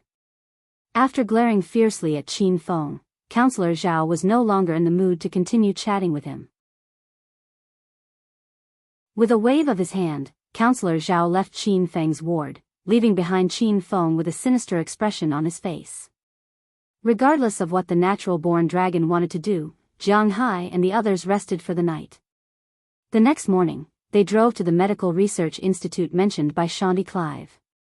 After all, this was the reason why Jiang Hai and the others had come here. However, on the way, Jiang Hai kept feeling that yesterday's incident wouldn't be resolved so easily. Are you still worried about that person from yesterday? Marian, who was sitting in the front passenger seat, asked Jiang Hai quietly when she saw Jiang Hai's expression. Actually, after yesterday's incident, everyone in the car wasn't too calm. That guy suffered such a big loss. According to my understanding of those rich people in Wuxia, they won't just let it go. Hearing Marian's words, Jiang Hai couldn't help but smile as he drove. This is America. It's not a place where they can do whatever they want. Jiang, aren't you overthinking things? Although Jiang Hai and Marian's voices weren't loud, Aphrodite, who was sitting behind Jiang Hai, heard it clearly. She couldn't help but lean forward. A pair of slender arms gently wrapped around Jiang Hai's neck, pulling herself as close to Jiang Hai as possible, and said softly. Yeah, I'm just afraid that these guys won't play by the rules. Hearing Aphrodite's words, Jiang Hai also rubbed his eyebrows. Although I don't know how things will develop, Jiang, you can ask your wife. Didn't she say that she is still very powerful in Wuxia? Check this guy's background. Didn't you teach us that only by knowing yourself and the enemy can you win 100 battles? Hearing Jiang Hai's words, De Lian, who was in the back, also said at this time. When he heard what she said, Jiang Hai remembered that it wasn't like he didn't have anyone in the country. In fact, Jiang Hai is still not used to asking others for help when something happens. Compared with asking others, he is more inclined to solve it himself. But now, Daliana's words reminded him that asking Qi Li shouldn't be considered as asking for help, right? Jiang Hai immediately picked up the Bluetooth headset in the car, found Qi Li's phone and dialed it. There is a 13-hour time difference between the eastern United States and China. It's now 8:00 in the morning for Jiang Hai and it's already 9:00 in the evening for China. Qi Li, who had been busy all day, has returned home. In recent days, she has been very busy, but her life is very fulfilling. First, because she temporarily solved the problem with Jiang Hai. Second, because she found a good way to attack her opponents. Seeing that her Western restaurant is gradually being renovated, she has begun to look for a chef, and she also feels that in family seems to be getting more and more anxious. Today, she returned home after a busy day. Looking at this school district house in the second ring road of the imperial capital, which is envied by countless people, Qi Li didn't feel anything. The empty house really lacks the feeling of home. Although it's smaller than Jiang Hai's house, it's also less lively than Jiang Hai's house. Should I also raise some small animals? Forget it, I won't come back for a long time when I'm busy. When I come back, it will have become a mummy. Helplessly lying on the sofa, Qi Li laughed at herself. To be honest, she really likes the life in Jiang Hai's house. There is no pressure. She breathes fresh air every day. When she is free, she can go to the beach to bask in the sun, she can go horseback riding, she can go fishing. If she wants to go shopping, she can drive directly to Boston, where there are the most complete brands in the world. She can buy whatever she wants, and it's also cheap. She eats the best ingredients, top beef, huge lobsters, and nutritious deep-sea fish. Moreover, Jianghu is still making wine recently. When the time comes, she can drink a glass of wine produced in her own manner. This kind of life is very beautiful. Unfortunately, she didn't see through Jianghu earlier. If she didn't know Jianghu, but Jianghu, then she wouldn't be able to see through him. If she and Jianghu were in the United States now, they would live very well and comfortably.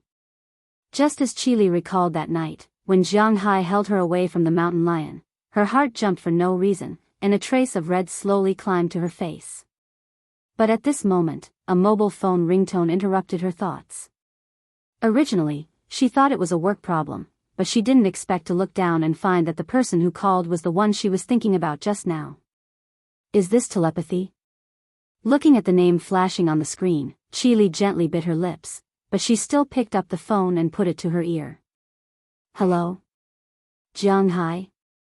It's so late, why did you think of calling me? As the saying goes, what you think is reflected in your words. Now Qili's voice is indeed much softer than usual. Jianghu on the other side of the phone can't help but be stunned. Nothing, are you sick? After a while, Jianghu asked in a low voice on the other side of the phone. Oh, no, I'm just a little tired. Recently, I have been busy with the decoration of the Western restaurant. Upon hearing Jianghu's words, Qili also realized that her state was not quite right, so she immediately patted her face and returned to her original state. Oh, since you are tired, then I won't disturb you anymore. I just came to ask you something. Do you know a second generation in China named Qin Fen? Hearing Qili's words, Jianghu asked her. Qin Fen? Why do you mention him? Hearing Jianghu's words, Qili froze for a moment. In her mind, there appeared a sloppy guy who thought that the heavens were the boss and he was the boss. This is the case. I brought Delina and the others to Miami for treatment. Hearing Qili's curious words, Jianghu briefly explained the story. Of course, he wisely avoided the part where he put on sunscreen. He didn't want to talk about it. Miami? He escaped to that place? This Qin Fen is indeed a second generation in Wuxia, a very famous second generation, but recently, his situation is not very good. Hearing that Jianghu beat this guy up, Qili felt a little relieved in her heart. This Qin Fen actually had some grudges with Qili and the Qi family. The grudge with the Qi family was because Qin Fen's father was originally a superior figure in the Yin family, so the Qi family and Qin Fen were enemies. The grudge with Qili was naturally because of Qili's beauty. This guy appeared in front of Qili more than once, wanting to show off his arrogance. Fortunately, although he was retarded, he was not retarded to the point of having any bad intentions towards the president of a company with a market value of tens of billions, especially when Qili didn't go to bars and didn't have any bad habits. But this didn't stop Qili from hating him. Now that she heard that Jianghu beat him up, Qili was very happy. Then she told Jianghu what she knew. Hearing Qili's introduction, Jianghu was stunned for a moment. It seemed that this Qin Fen was indeed not a good person. But at the same time, he relaxed. At least this guy couldn't find trouble with him in the government.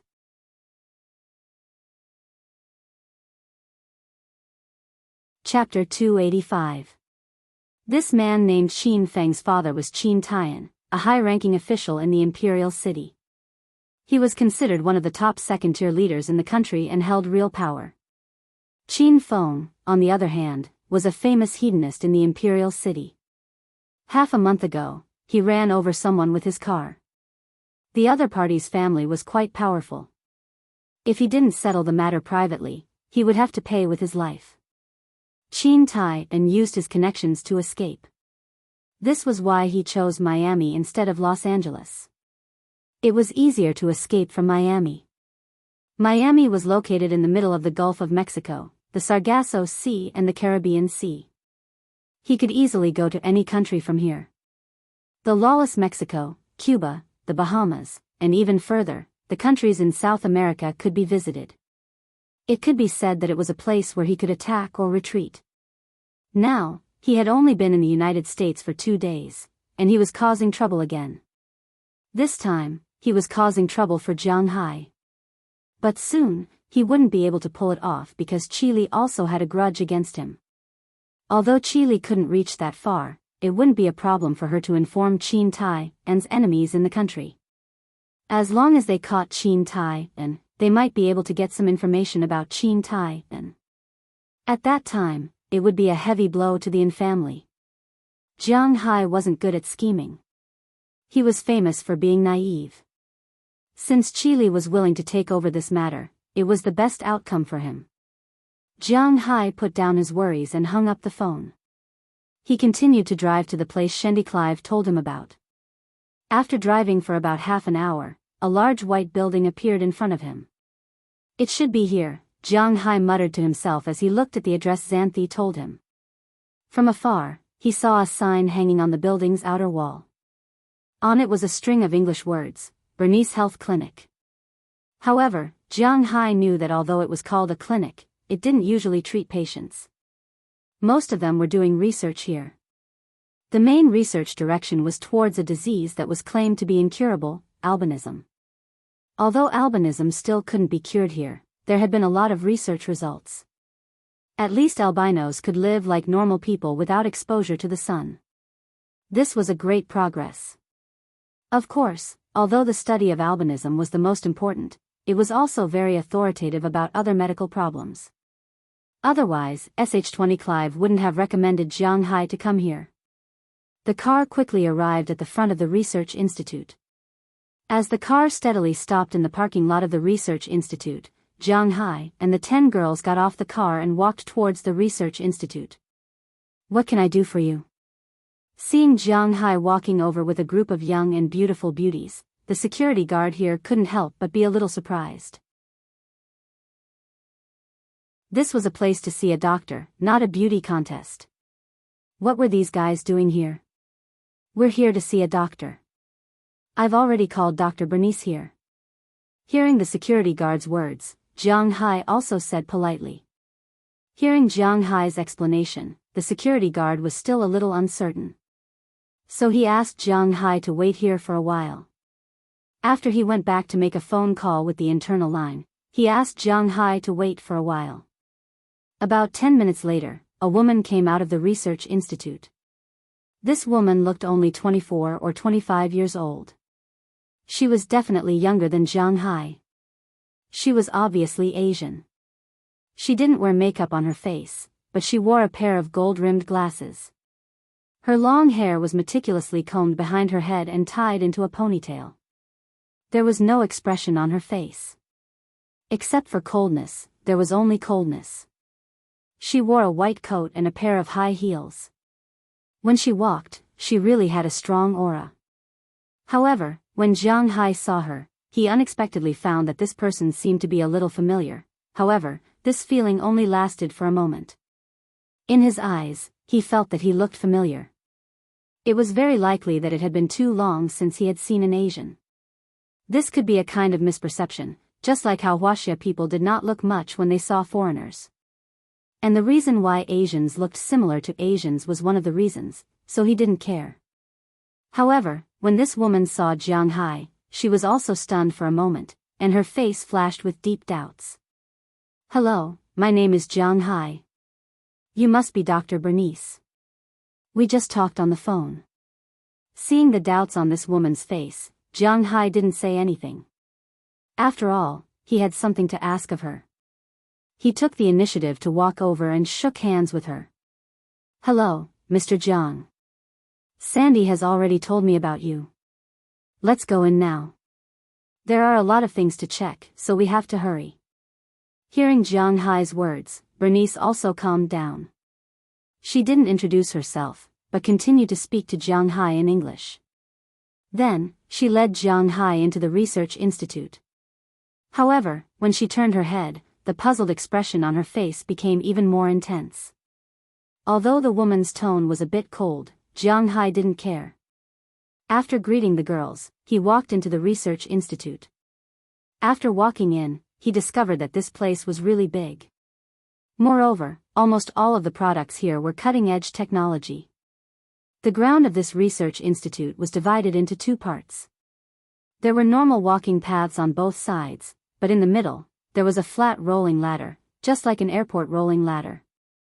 In front of each department, there was a stop point for people to walk. This was convenient for people who couldn't walk very well. In addition, the walls on both sides were not like the reinforced concrete walls of ordinary hospitals. Maybe the main body was like this, but outside the walls, there was an integrated LCD touchscreen, showing different things. For example, the research topic of this research institute, all the doctors, nurses, security guards, and patients living here, and the situation at each time. In addition, there was an overall map. On the ceiling, some pictures were constantly being played, such as fields, grasslands, sunlight, and so on. After all, many of the patients here had never seen sunlight before. As soon as he walked in, this research institute gave Jianghu a special surreal feeling, as if he was watching a sci-fi movie. If Jianghu felt this way, then there's no need to mention the feeling he gave to Daliana and the others. When these girls walked in, their eyes never left the wall. Along with Bernice, they stepped into the middle elevator and walked forward slowly. Along the way, Bernice might be thinking about something, or she might not be good at communicating with others, so she almost didn't make any sound. As for Jianghu and the others, they had no time to communicate with her, because they were still studying the technology here. "We're here." After walking in the elevator for about 2 minutes, Bernice, who was in the front, said her first sentence. Then she walked down from a gap in the elevator. Jianghu and the others naturally followed her and walked into the room next to the gap. As soon as he walked in, Jianghu's mouth couldn't help but make a wow sound. This was because at this time, in front of him was a completely white space, just like the white in the movies.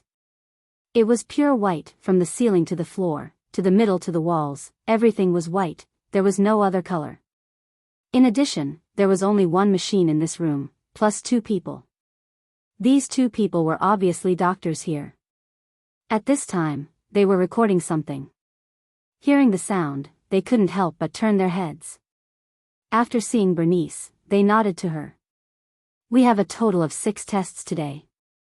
Here is a blood test, a full set of biochemical tests, an ultrasound, chest X-ray, ear, nose, and throat examination, which are the most important ones. Also, internal medicine and surgery. Although you were recommended by Sandy, I also have to think about the reputation of our center. These girls must be very healthy, then I will give you the certificate you need." Looking at Jianghu, Bernice said coldly. It was obvious that she wasn't discussing with Jianghu, nor was she explaining to Jianghu. She was just giving orders. This was her place, and Jianghu didn't care about doing these things. It was also good for these girls to have a physical examination, so he just nodded and said to the girls behind him. Hearing that they were going to draw blood, the girls were more or less afraid.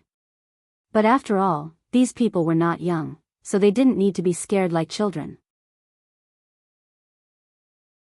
Moreover, the blood was drawn by machine, so it was very safe and there was no pain, so it didn't matter. Soon, the girls' blood samples had been drawn, and the 2 doctors here began to get busy. After Bernice told them, she took everyone out of the pure white room and went to the other side to do an ultrasound. This room was almost the same as the one in the room. It was also pure white, but the doctors changed from male to female. Although in the eyes of doctors, there was no difference between male and female patients, in the eyes of patients, there was a difference between male and female doctors. In order to avoid unnecessary trouble, Bernice arranged all the doctors to be female doctors this time. After the ultrasound, they would do the chest X-ray. After the chest X-ray, they would do the ear, nose, and throat examination. The most important thing here was to check the throat. After this examination, the internal medicine and surgery were actually not a big deal. Although they didn't need to line up or wait along the way, it was already past 12 o'clock when they finished all the examinations.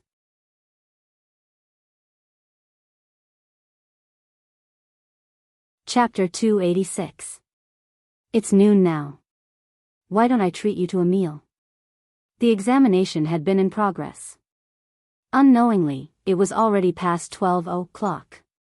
Seeing that the last examination was over, Jianghu still needed to wait here for the results of the examination to come out, so he thought for a while and said something to Bernice in front of him.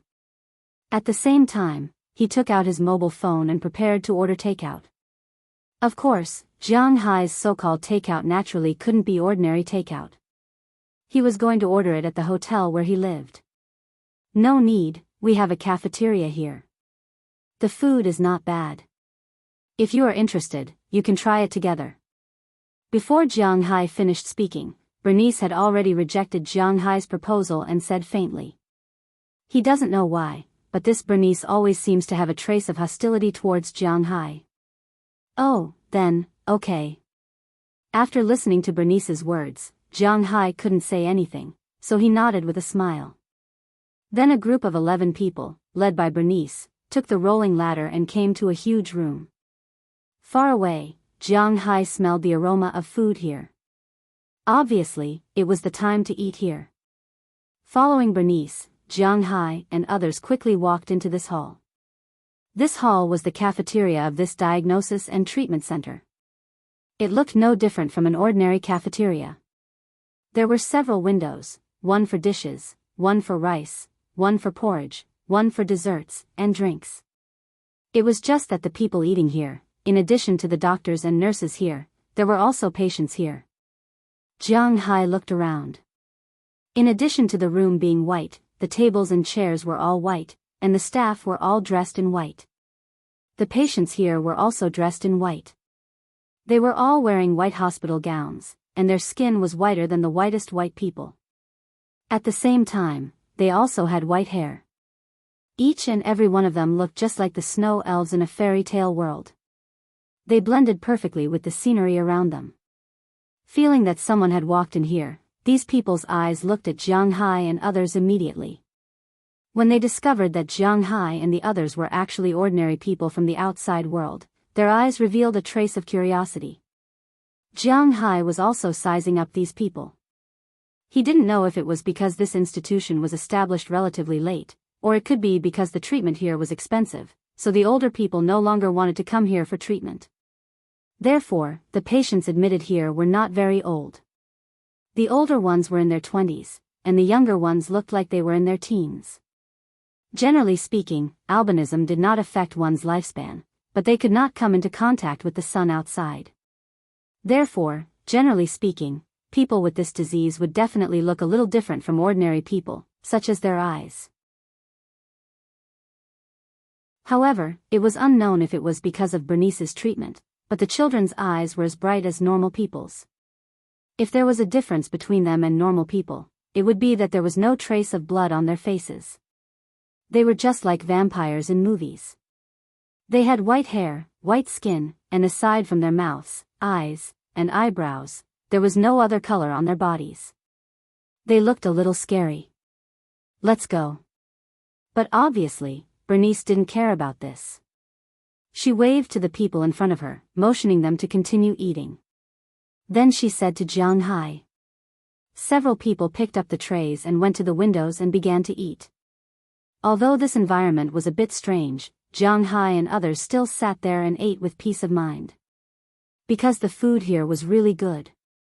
Not to say that it was comparable to a top-notch restaurant, but at least it was not worse than the buffet of a 4-star hotel. It seems that Bernice has put a lot of effort here. Mr. Jianghu, with all due respect, do you really have confidence in these children's diseases? Bernice ate quickly and not much. She ate quickly because this was the habit of a doctor, a good doctor. They don't have too much time to waste on eating. She ate less because she was still a woman, a beautiful woman. It was inevitable for her to take care of her body. After eating, she asked Jianghu, who was in front of her. Hey, you may not know, our Chinese medicine is extensive and profound. Diseases like natural deafness and muteness can be cured easily. Jianghu doesn't know how to explain. This woman looks like an Asian, but from the beginning, she has been speaking English to Jianghu. She might be an Asian or someone from other Asian countries, so Jianghu just casually talked about it. I'm also from Wuxia. Do you think this is credible? But unfortunately, sometimes a slap in the face comes so quickly. As soon as Jianghu's voice fell, Bernice spoke in pure Mandarin and said to Jianghu. Hee, but in fact, I did cure them. Hearing the other party's words, Jianghu couldn't help but smile a little awkwardly. It's useless to put on any scientific reasoning now. Stubbornness is the only way. I hope your medicine didn't leave any damage to them. Otherwise, I won't do this report. Bernice looked at Jianghu. Since Jianghu wasn't willing to explain, then she didn't say much. She wasn't a person who liked to probe into other people's hearts, but this wouldn't make her change her principles. Later on, if there was really no problem with the children's bodies, then she would still release the report. But if there was any problem, then she wouldn't release the report.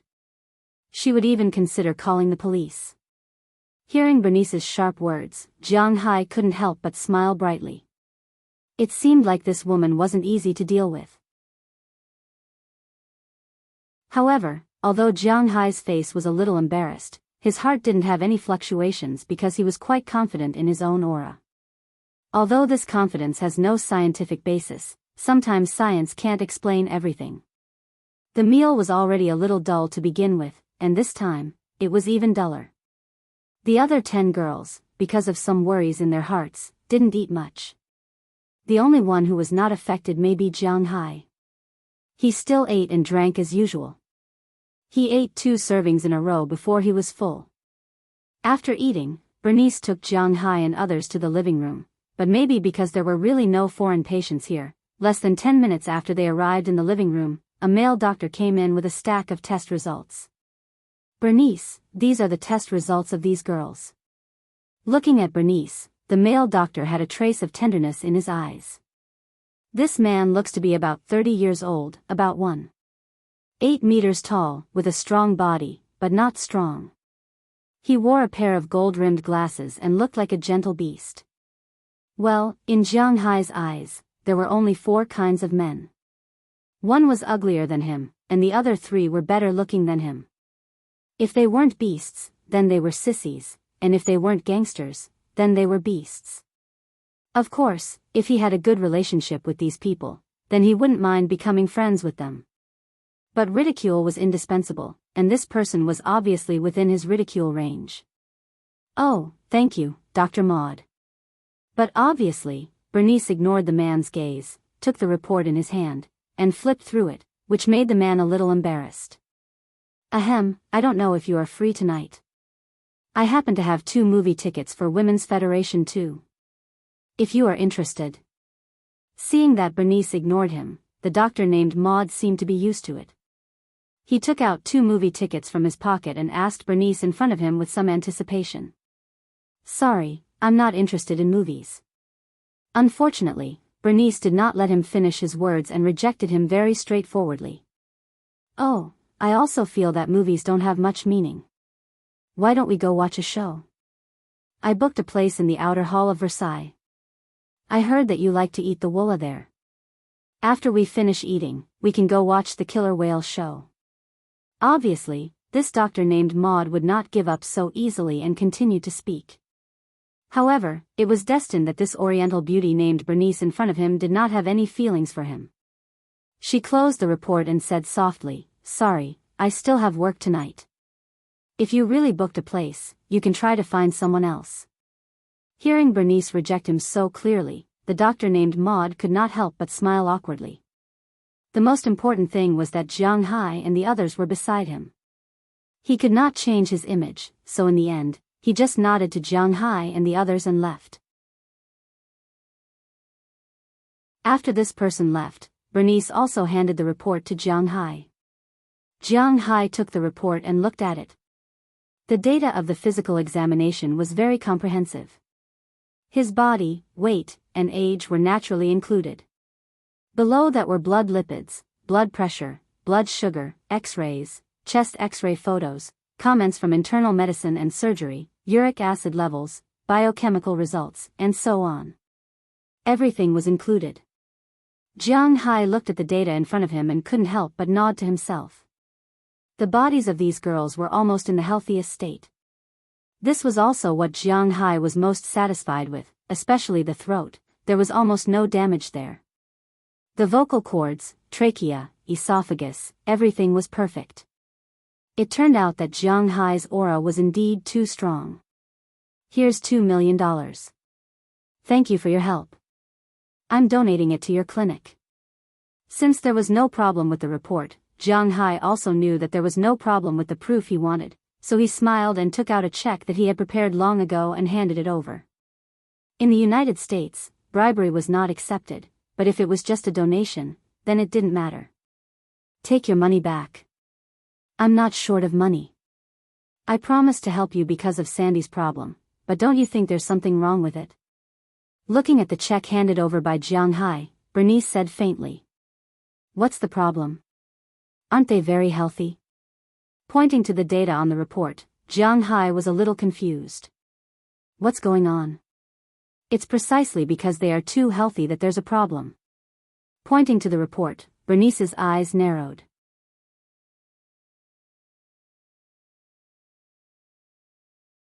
Chapter 287.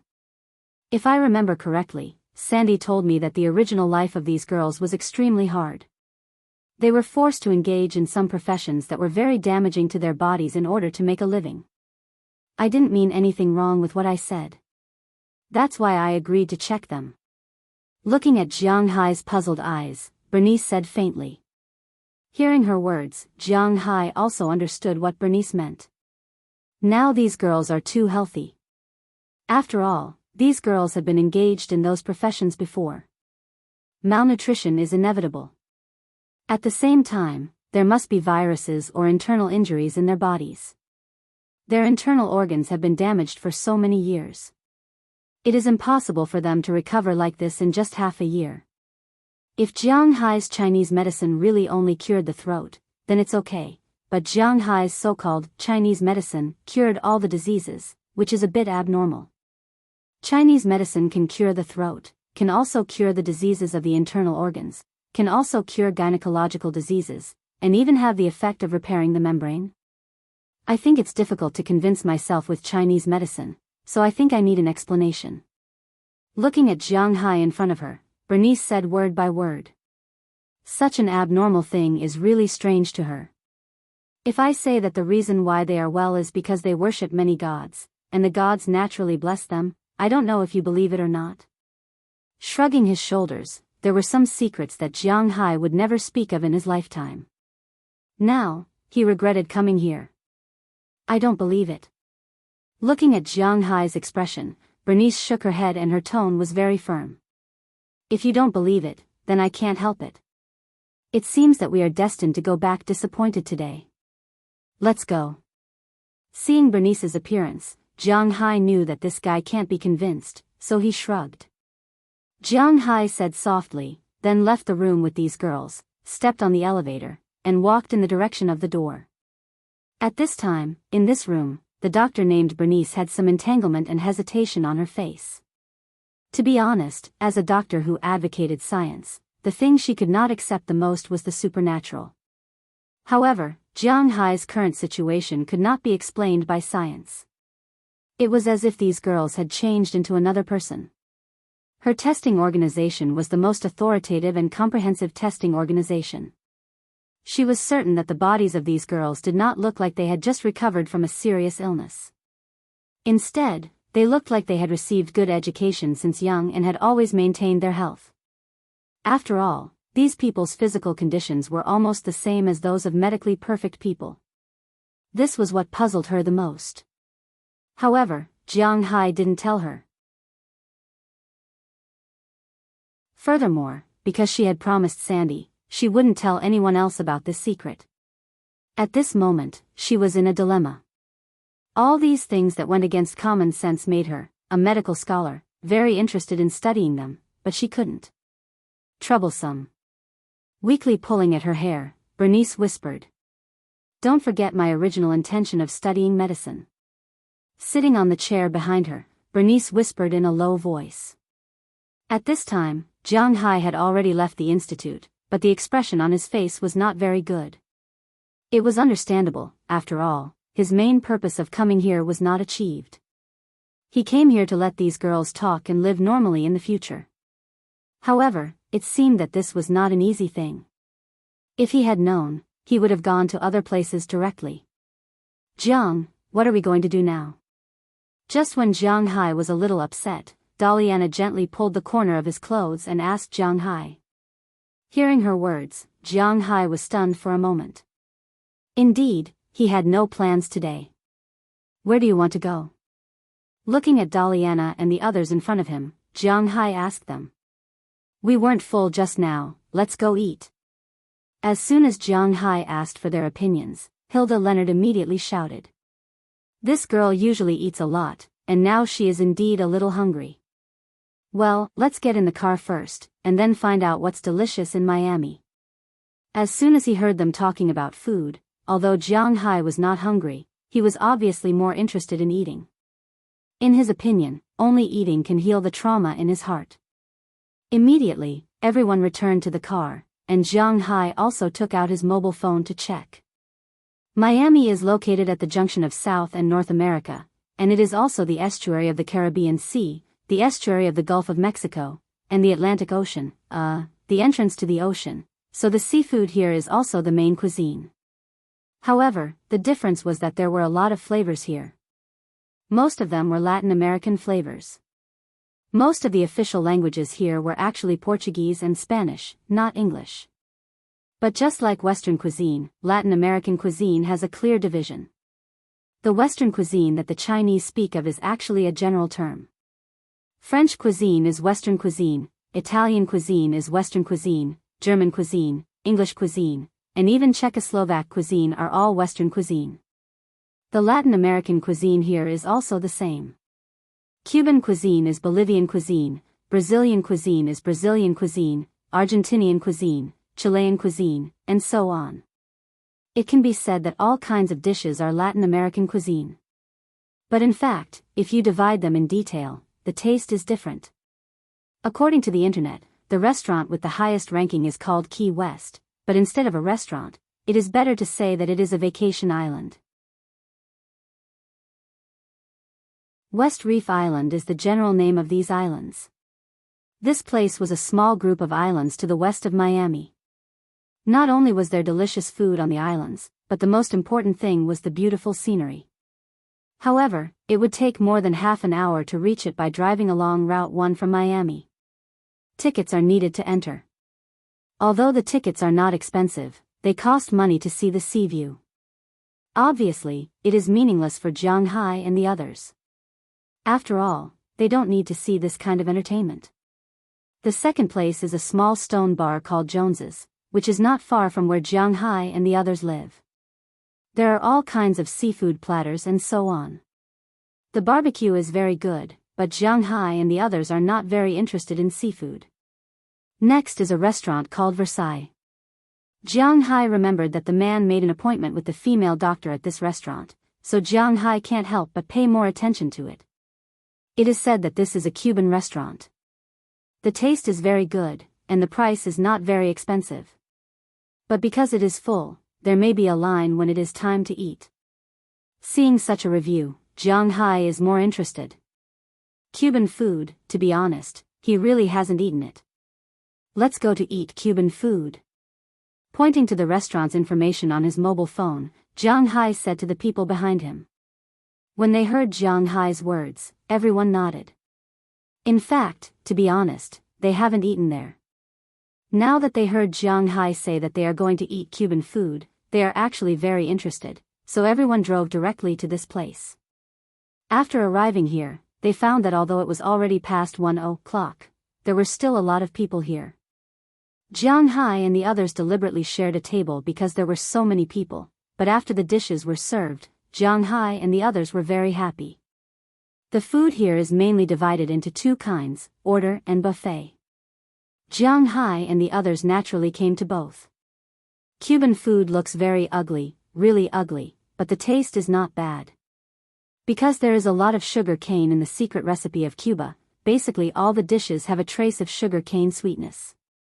People who like to eat spicy or salty food may not be able to stand the taste, but people who like to eat sweet and sour food will feel good. Jiang Hai's taste is actually based on the taste of women and children. He likes to eat sweet and sour food. So he feels that the food here is very good. After eating, Jiang Hai and the others went back to the hotel to rest. After such a busy day, although there is no result, Jiang Hai and the others are too lazy to wander around here.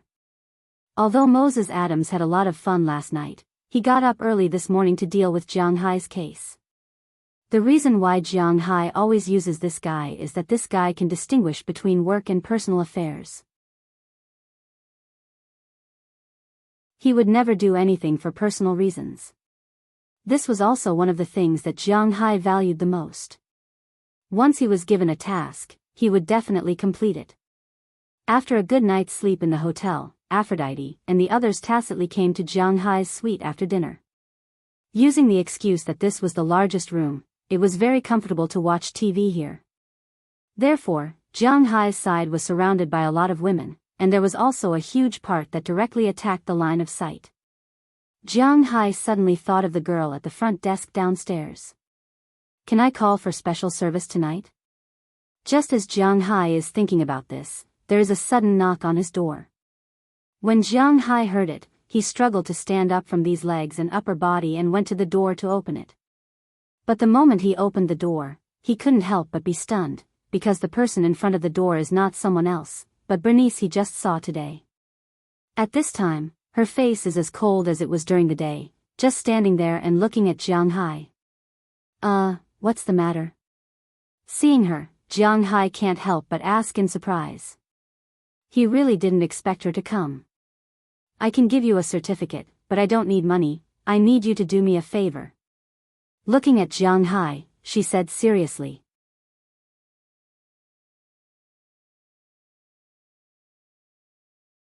Chapter 288. Wow, the scenery here is really different from where I came from.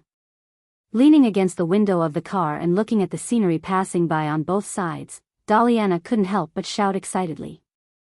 Although the other girls didn't shout, it was obvious from their expressions that they were in the same mood. Last night, Bernice came to Jiang Hai's hotel in person. Of course, she didn't come here to have fun with Jiang Hai. Instead, she came here to discuss with Jiang Hai. She wouldn't tell Jiang Hai's secret, and Jiang Hai didn't have to tell her either. She could write a certificate for Jiang Hai. She didn't need money, but she needed Jiang Hai to help her cure a person. She would pay for the treatment in full. She didn't care how Jiang Hai cured her, as long as Jiang Hai could cure her. After listening to her words, Jiang Hai was a little hesitant, because he was also afraid that his Reiki would leak out. But he couldn't really go back empty-handed. Moreover, if she really wrote a certificate for him, it meant that he owed her a favor. Under such circumstances, it was reasonable to do her a favor. After finalizing the deal, she went to Jiang Hai's place in a month's time. Then, Bernice put down the diagnosis of the 10 girls and turned to leave. Jiang Hai didn't know what to say to this woman, but he always felt that she was a little strange. She was a little hostile to him, but at the same time, there was also a strange sense of familiarity. But with Jiang Hai's temperament, he soon forgot about it. Now that the biggest problem of coming here had been solved, the rest of the time was pure fun. Early the next morning, Jiang Hai drove the car and took everyone to the most famous West Reef Island in Miami. West Reef Island was a famous scenic spot in Miami. It was not located on the west side of Miami, but on the south side of Miami. Driving all the way south, they went straight to the vicinity of West Reef Island along Bishkek Avenue. People in South Florida were no stranger to the term Pizza King. It was used in many places. According to legend, the word Bishijing originated from an Indian language. It meant the place where the moon rose. It was very artistic. Bishijing Avenue was another name for a section of U.S. Highway 1 in Miami. Bishijing Garden was a small town in North Miami. Bishijing Bay was a bay between Bishijing and Miami. Key was the name of all the islands in West Reef Island. The small islands south of Miami were all called Key, one after another. There were a lot of names, but the most famous one was Kishijing. You only need to pay $1 to cross the bridge. Of course, you still need to spend money to enter the park. $10 for an ordinary adult and $5 for those with a student ID. For ordinary people who came to play, there was actually no need to go to Bishkek Island. Playing on other small islands was actually very fun. There was a lot of delicious food and perfect scenery. It was a very good place. However, for foreigners, going to Bishkek Island was much more interesting. The most interesting place on Bishkek Island should be the Miami Aquarium. This aquarium was built in 1955. The main characters were 5-ton killer whales, also known as killer whales and dolphins. This might be the earliest commercial sea beast taming performance venue. In the 60s, there was once a well-known TV series in the United States. All the outdoor scenes were filmed here. That TV series made a dolphin named Fipper famous. Although the dolphin had been gone for so many years, there was still a dolphin named Fipper in the park to increase its appeal. This made the old people who watched the TV series very much like to bring their children and grandchildren here to watch the dolphin's performance. They would tell the interesting stories of their youth. Of course, in addition to the killer whales and dolphins, there are also shark aquariums, manatees, tropical aquariums, and sea lion shows in this 35-acre park. Jianghai's goal this time is this aquarium. The sea views on both sides of the road look good, but the sea view is also the most famous and the easiest to get tired of looking at. What's more, Delina and others who didn't lack the sea view, soon, everyone was a little tired of looking at it, but fortunately, they arrived at the place they wanted to go at this time. Driving into Bishkek Island, Jianghai and others drove directly to the front of the ocean park. After buying the tickets, everyone rushed into the park, but as soon as they entered, an American girl stopped in front of Jianghai and others. This American girl looked like she was 21 or 22 years old. She was wearing a t-shirt worn by the park staff and her face was filled with a smile. "Hello, you are tourists, right? I don't know if you need a guide?" Looking at Jianghai, the girl asked. "Guide? Do we need to explain when we are going to Ocean Park? We are not going to visit a historical site." Looking at the girl, Jianghai asked with some doubts. Is she trying to cheat him of his money? This is not a historical site, but in Kishijing Island, there is more than just strolling around the ocean park. There are actually many fun places on this island, such as some places where you can dive, some places where you can play with paragliding. Hearing Jianghai's words, the girl introduced herself. Indeed, it is impossible for a tourist attraction to have only one place. Like other tourist attractions by the sea, the most famous one on Bishkek Island is this ocean park. However, in addition to the ocean park, there were many other places to play. For example, diving places, surfing places, beaches, and so on. There were also places to play sea bikes, paragliding, and so on. There were all kinds of places here. After listening to the girl's introduction, Jianghai couldn't help but look at the girls around him. They are the reason why Jianghai came here. Do you want to play with these things? Can I? Hearing Jianghai's words, Aphrodite also asked curiously. Although there is also a sea at home, and even Jianghai's sea is more beautiful than here, but Jianghai's seaside is really not used for playing, it is used for fishing and playing in the water. Speaking of which, these marine facilities are not available in Jianghai's home. Well, if you want to play, then try it. Then we will hire you, Mississippi. Seeing that Aphrodite and the others were interested in playing, Jianghai did not let them down and turned to the girl in front of him and said, "Oh, you may have misunderstood. The salary of the guide itself is included in your ticket. The reason why we are like this here is because many locals can't speak English. They are afraid that you will have some difficulties in communication, so it is necessary for us to exist. We just collect some tips." Hearing Jianghai's words, the girl shook her head. Their salary is naturally paid by the Miami government. Jianghai just pays some tips. Of course, Jiang Hai doesn't know whether there is a kickback relationship between them and those people.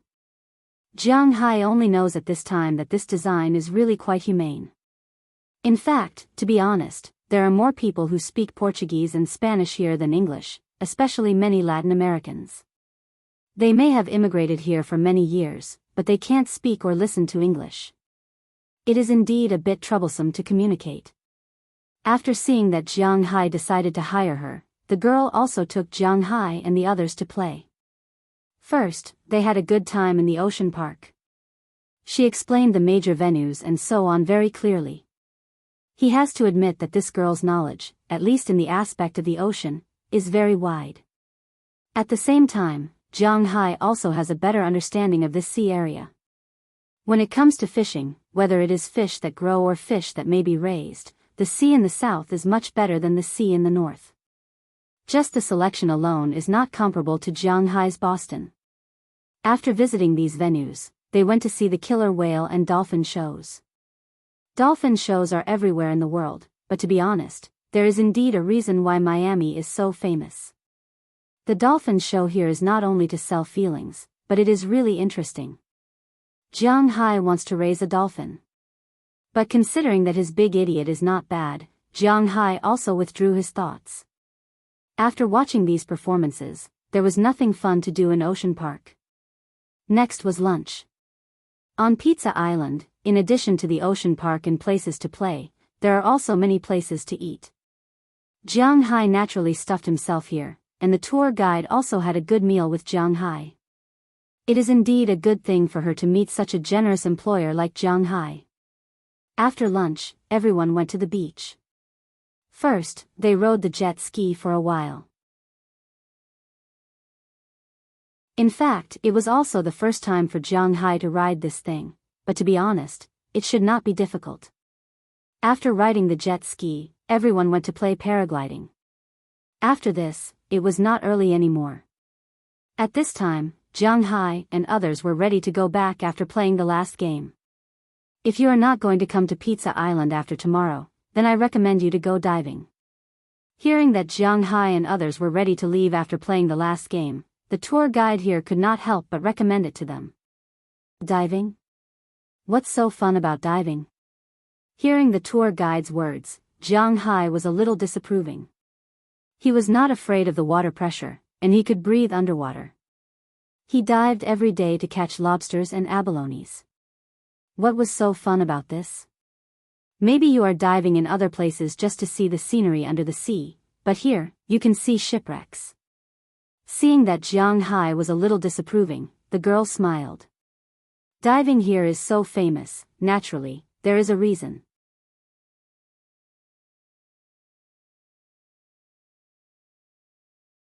Chapter 289. Sunken Ships. When he heard the girl's words, Jiang Hai was stunned for a moment, then a flash of lightning seemed to flash in his mind. He still remembered that a few days ago, when he was in Winthrop, he seemed to have bought some treasure maps of sunken ships. His original idea was to wait until he had time in the future to take a look.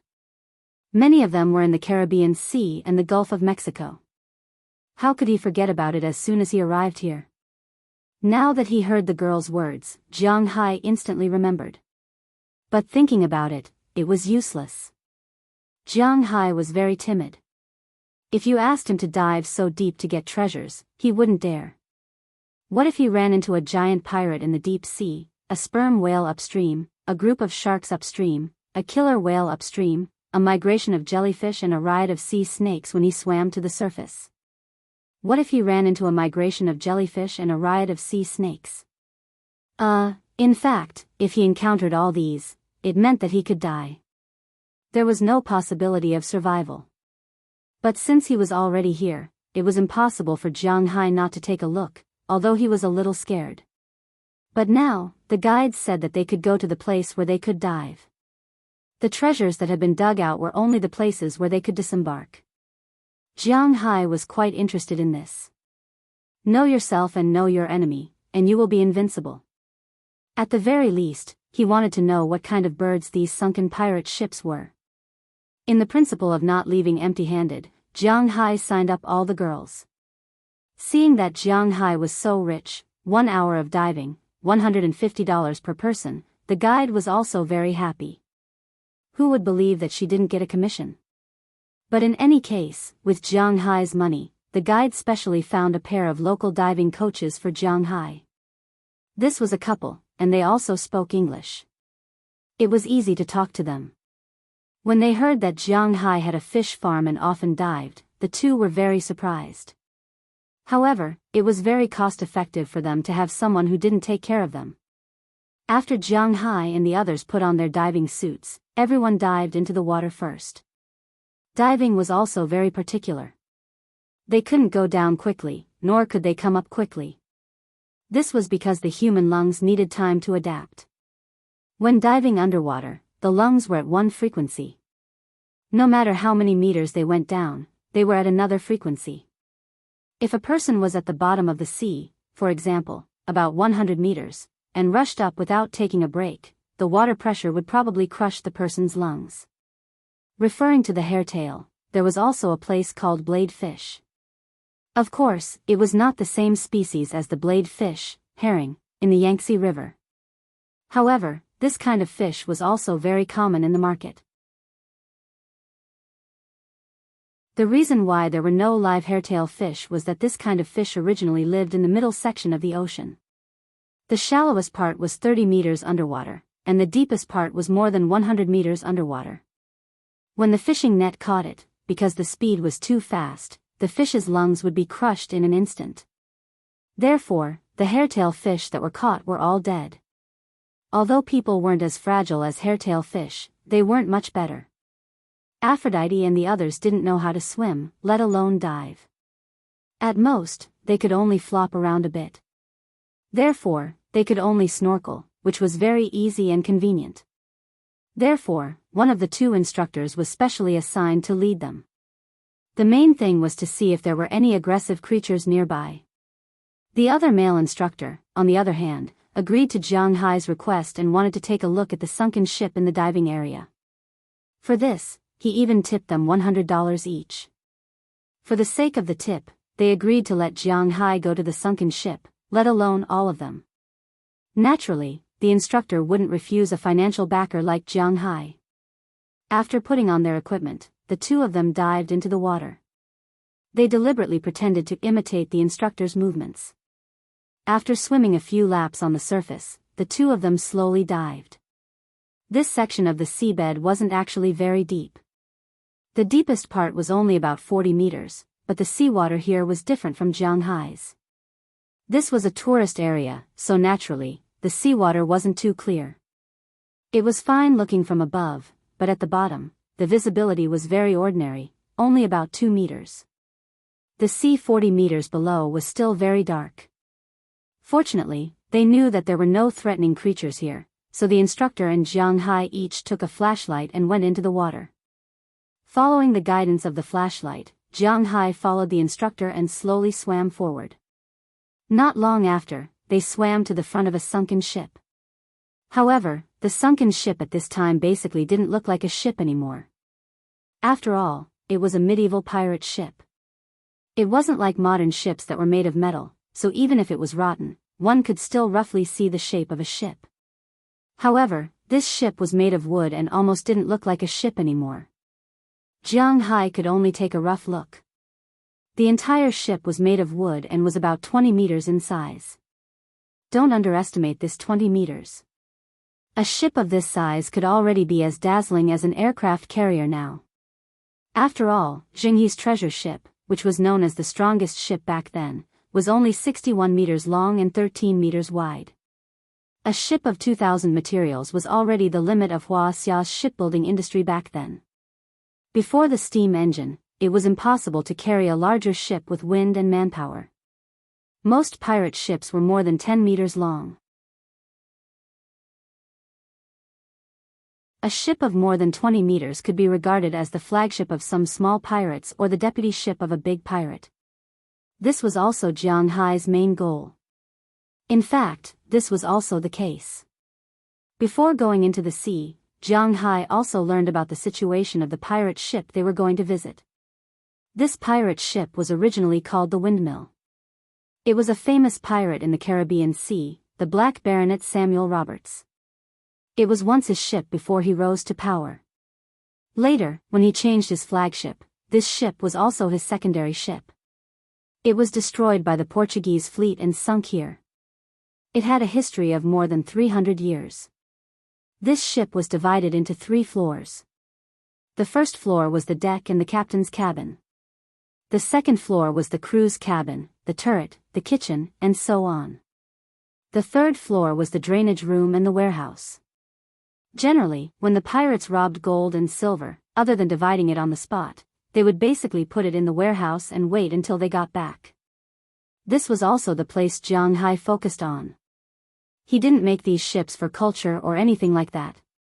He just wanted to make money. Some people would say that Jianghu had a lot of money now. After selling all the cows, he had more than $1 billion, and it was just a matter of time. But who would complain about money when it was hot? Moreover, Jianghu vaguely felt that it would be more comfortable for him to level up on land than in the sea. So no matter what, since Jianghu was here, he had to learn more.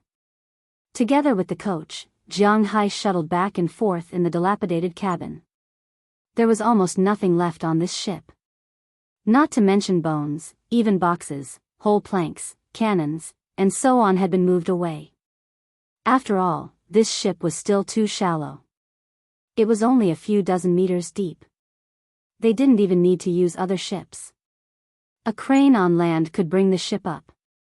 The reason why it was still here was to attract tourists like Jianghu. After all, for tourists, sunken ships in the Caribbean Sea were still very attractive. After observing the surroundings of the ship for about an hour, Jianghu memorized the front and back of the pirate ship. Then, after receiving the signal from the coach's flashlight, Jianghu slowly swam towards the surface of the sea. When they reached sea level, Aphrodite and the others stopped playing. In fact, they were just curious about diving. After all, these girls were still girls. Compared to sunken ships and cannons, they were obviously more interested in bags, clothes, and shoes. After changing his clothes, Jianghu gave the guide a tip of $100. Then, they returned to the parking lot. Since Jianghu still had some things on his mind, they drove in the direction of the hotel. Along the way, the girls chattered about what they had seen today, including what sea animals they had seen and what delicious food they had eaten.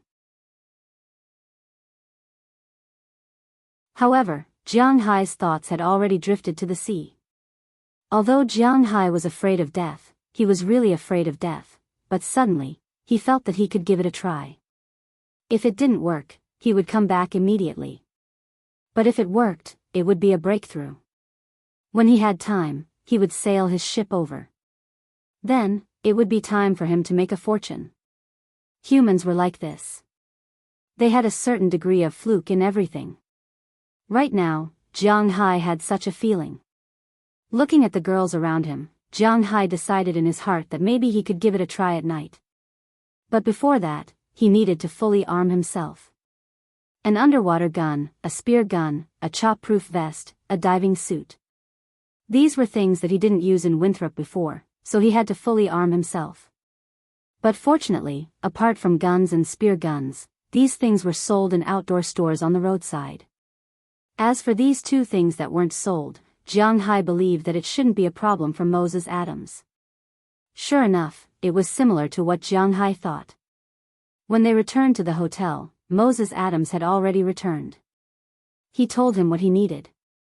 Moses Adams patted his chest and said that these things were small problems.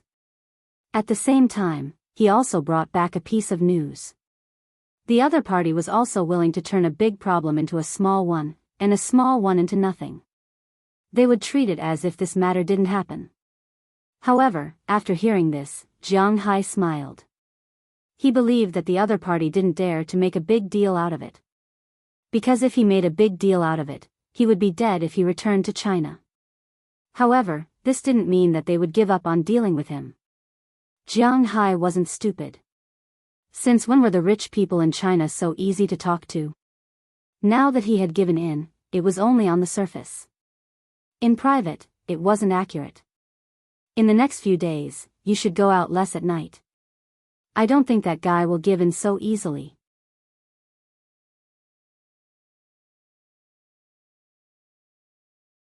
Chapter 290. As the old saying goes, a dog can't change its spots. Jianghu didn't know whether Qin Fen was a dog or not, but he was. He had already been beaten for 3 days. Although he looked miserable, he only had superficial wounds. Most of the wounds were scratched by Aphrodite and the others. Jianghu didn't kick his internal organs too hard. 2 of his ribs were broken. Although it hurt when he moved, it didn't hinder him from getting off the ground as long as he was properly fixed. Compared to China, hiring a female nurse depended on a person's looks. In the United States, flight attendants and nurses were absolutely subversive. If it was an international airline or a private clinic, it would be fine. After all, international airlines were the face of the United States. In private clinics, it was related to the boss's taste. However, most men would still like to see a prettier girl. But public hospitals and domestic flights were out of the question. For domestic flights, the flight attendants in the United States, including the flight attendants from Canada to the United States, were almost 40 years old and had long been immune to drugs. As for the nurses in public hospitals, it was understandable if you suspected that they practiced boxing or had a background in boxing. So, the day after the counselor left, Qin Fen's ribs were fixed and he was discharged from the hospital. But this time, he changed to a different hotel and stayed in Miami. In a little more than a day, his family changed 3 bodyguards for him. These 3 bodyguards were not all from within the country. Only 1 bodyguard was from abroad. The other 2 were black and white. The black man was from Africa, and the white man was from the United States. They were all from the world's #1 security company, Blackwater. After the 2 bodyguards arrived, Qin Fen began to implement his plan. Indeed, he couldn't use the law to cause any trouble for Jianghu. But it didn't mean that he wouldn't cause trouble for Jianghu, especially in Miami, a place where desperados were everywhere. Tonight, he went to a nightclub and met a person the FBI wanted to capture for a long time. While he was thinking about how to deal with Jianghu, a plane carrying some of China's elite landed in Los Angeles. Then, the people on the plane turned and flew directly to Miami.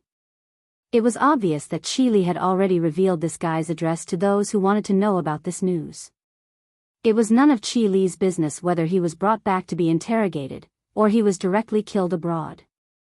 However, Jianghu needed to pay attention to this.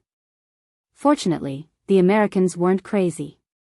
They weren't so lawless that they dared to kill people in the United States or in a crowded place. As for the Carnival Hotel, unless they really didn't want to live, the world's #1 cruise line was a joke. Therefore, Jianghu, who had already arranged everything, didn't care much about it. The next day, he took everyone to the swamp park. This Everglades Park is called the Florida Everglades Park. It was established in 1974 as a subtropical species conservation area. There were all kinds of trees and many wild animals here. When they walked in, they could see countless frogs, grasshoppers, and fish in the water. They were not afraid of people and would even come over to eat when they saw people.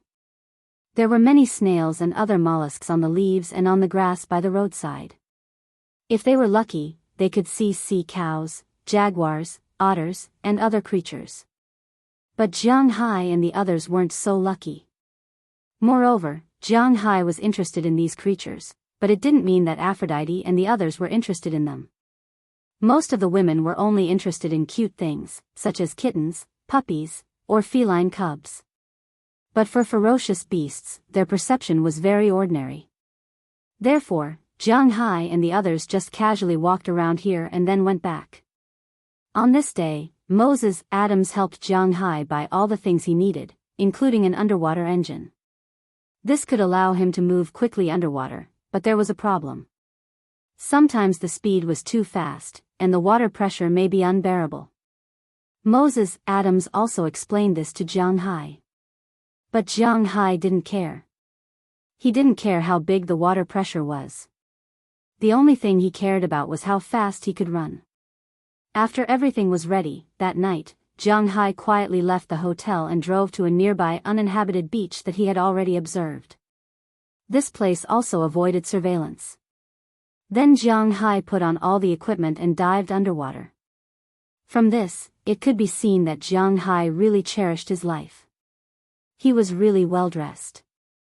Although he can breathe freely underwater, Jianghu still brought a small tank of oxygen. He also wore a thick diving suit with velvet on the inside. On the outside of the diving suit, there was also a full-body metal anti-stab suit. This was to prevent encountering sharks and the like. There were 2 spears on his back, the kind that could shoot triangular iron arrows. Generally, the island countries used this kind of spear to hunt whales. Jianghu also carried 2 spears on his back, plus an underwater mobile phone that could shoot 8 bullets underwater. It was said to be made in Russia. Jianghu didn't know whether it was made in Russia or not, but it was quite heavy in his hands, according to Moses Adams. These 3 things, in fact, were not troublesome to get locally. After all, this was a very chaotic city. But there was one thing: these 3 things could not be brought back, so Jianghu could only enjoy himself here. He had to throw them away before leaving. Jianghu didn't care. In fact, he just took these things for self-defense. In addition, he also took a dagger, the external underwater engine, a bag like the stab-proof suit, a very bright headlamp, and a GPS positioning device that could be used underwater. Before this, he had asked AI Dehua to show him the location of the drawings through the internet and marked the closest point to here. Such equipment, not to say that he was armed to the teeth, but it was almost there. Underwater, Jianghu started the engine and rushed to the place he booked in the distance. Even if there was an engine underwater, the speed was definitely not comparable to that of a ship. But fortunately, this time Jianghu's target location was not very far, probably only about 100 nautical miles from Miami. The ship just sank in a trench, according to the information written on it. The owner of the ship here was the ship of Henry Morgan, an early pirate known as the Demon of the Sea. Henry Morgan himself died in 1688. He was one of the earliest pirates. He was also the most notorious guy, but he had a great reputation among pirates because this guy's life could also be said to be a legendary life. In the earliest days, he was actually a marine. In the era of Spanish domination of the Atlantic, Britain was actually a bird living under Spain. However, the British were not willing to go on like this, so at that time, there were many appointed pirates. They were pirates, but in fact, they were specially arranged by various countries, that is, the so-called plundering license holders. According to the current words, they are shichibukai, but this shichibukai is not recognized by other countries. Henry Morgan was the most powerful shichibukai at that time. His crew were all thieves, liars, runaway slaves, murderers, without a skill, don't even think about getting on his ship. It was precisely because he gathered these people that his power expanded very quickly. When Columbus first arrived near Jamaica in the Caribbean Sea, he once described it as the most beautiful island in the eye. The mountains are continuous, and the land seems to touch the sky. But in fact, when the British first landed in this place, it was not so beautiful. The place where they landed was a small piece of barren land. In order to guard against the Spanish, the British built Port Royal here. In just a few years, it became the capital of sin, the city of red names. It was the most notorious secular paradise with the worst discipline. Known as the most evil place on earth, under the rule of the British, it was the capital of Jamaica and also the sky of pirates. Among the pirates, Henry Morgan was definitely the most powerful one. He attacked the Spanish merchant ships and residences, and then returned to Port Royal to squander. According to the records at that time, Port Royal's rum was flowing all over the place, and people were drunk to death everywhere. The only task of the female professional workers was to help the sailors say goodbye to the money in their pockets. Most of this money was robbed by Henry Morgan, and it was precisely because of this that his reputation was so high that it made people's hair stand on end. He led 650 sailors to attack 2 cities along the coast of Venezuela and looted a large amount of treasures in the Battle of the Gods. He found that the Spanish had blocked this area, with cannons on the coast and 3 huge warships lying in the open sea channel. Just when the people on their side thought that they were dead, Henry Morgan blew up 2 warships with a boat loaded with explosives, and then played a trick to make the Spanish think that they were going to attack the inland, but they slipped away quietly under the cover of the night. In this battle, he was regarded as a god and was named the Pirate King. Later, he gathered 36 ships and more than 2,000 pirates and attacked Panama.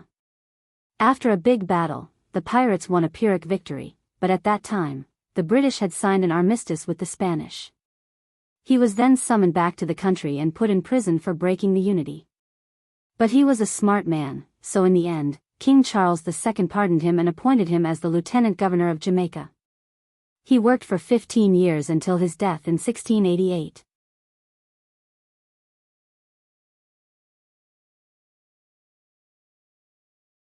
Chapter 291. Jianghu didn't care about what happened to Henry Morgan. He was too lazy to care. Anyway, Henry Morgan had been dead for almost 400 years. However, Jianghu was still very interested in his treasure. His target this time was the sunken ship called Sin City. Of course, this name was written on the sea map. Jianghu wasn't sure if it was real or not. In fact, many people knew about this ship. Even the British government knew about it because it was very famous when it sank. At that time, the United States was not as powerful as it was now. At the beginning, this place was also a colony of European countries.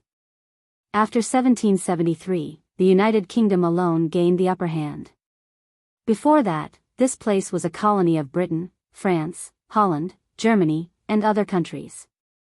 When the United Kingdom and Spain were in deep trouble, Henry Morgan naturally focused his attention not only on South America, but also on North America, especially Florida. After all, this place was the estuary of the Caribbean Sea. Usually, when gathering grass to beat rabbits, they would always attack once or twice. This ship was blocked by the Spanish fleet here after robbing the Spanish colony in North America. After a big battle, although Henry Morgan escaped, he also left behind a few battleships. Some of the more submerged ships had long been divided by the United Kingdom and Spain.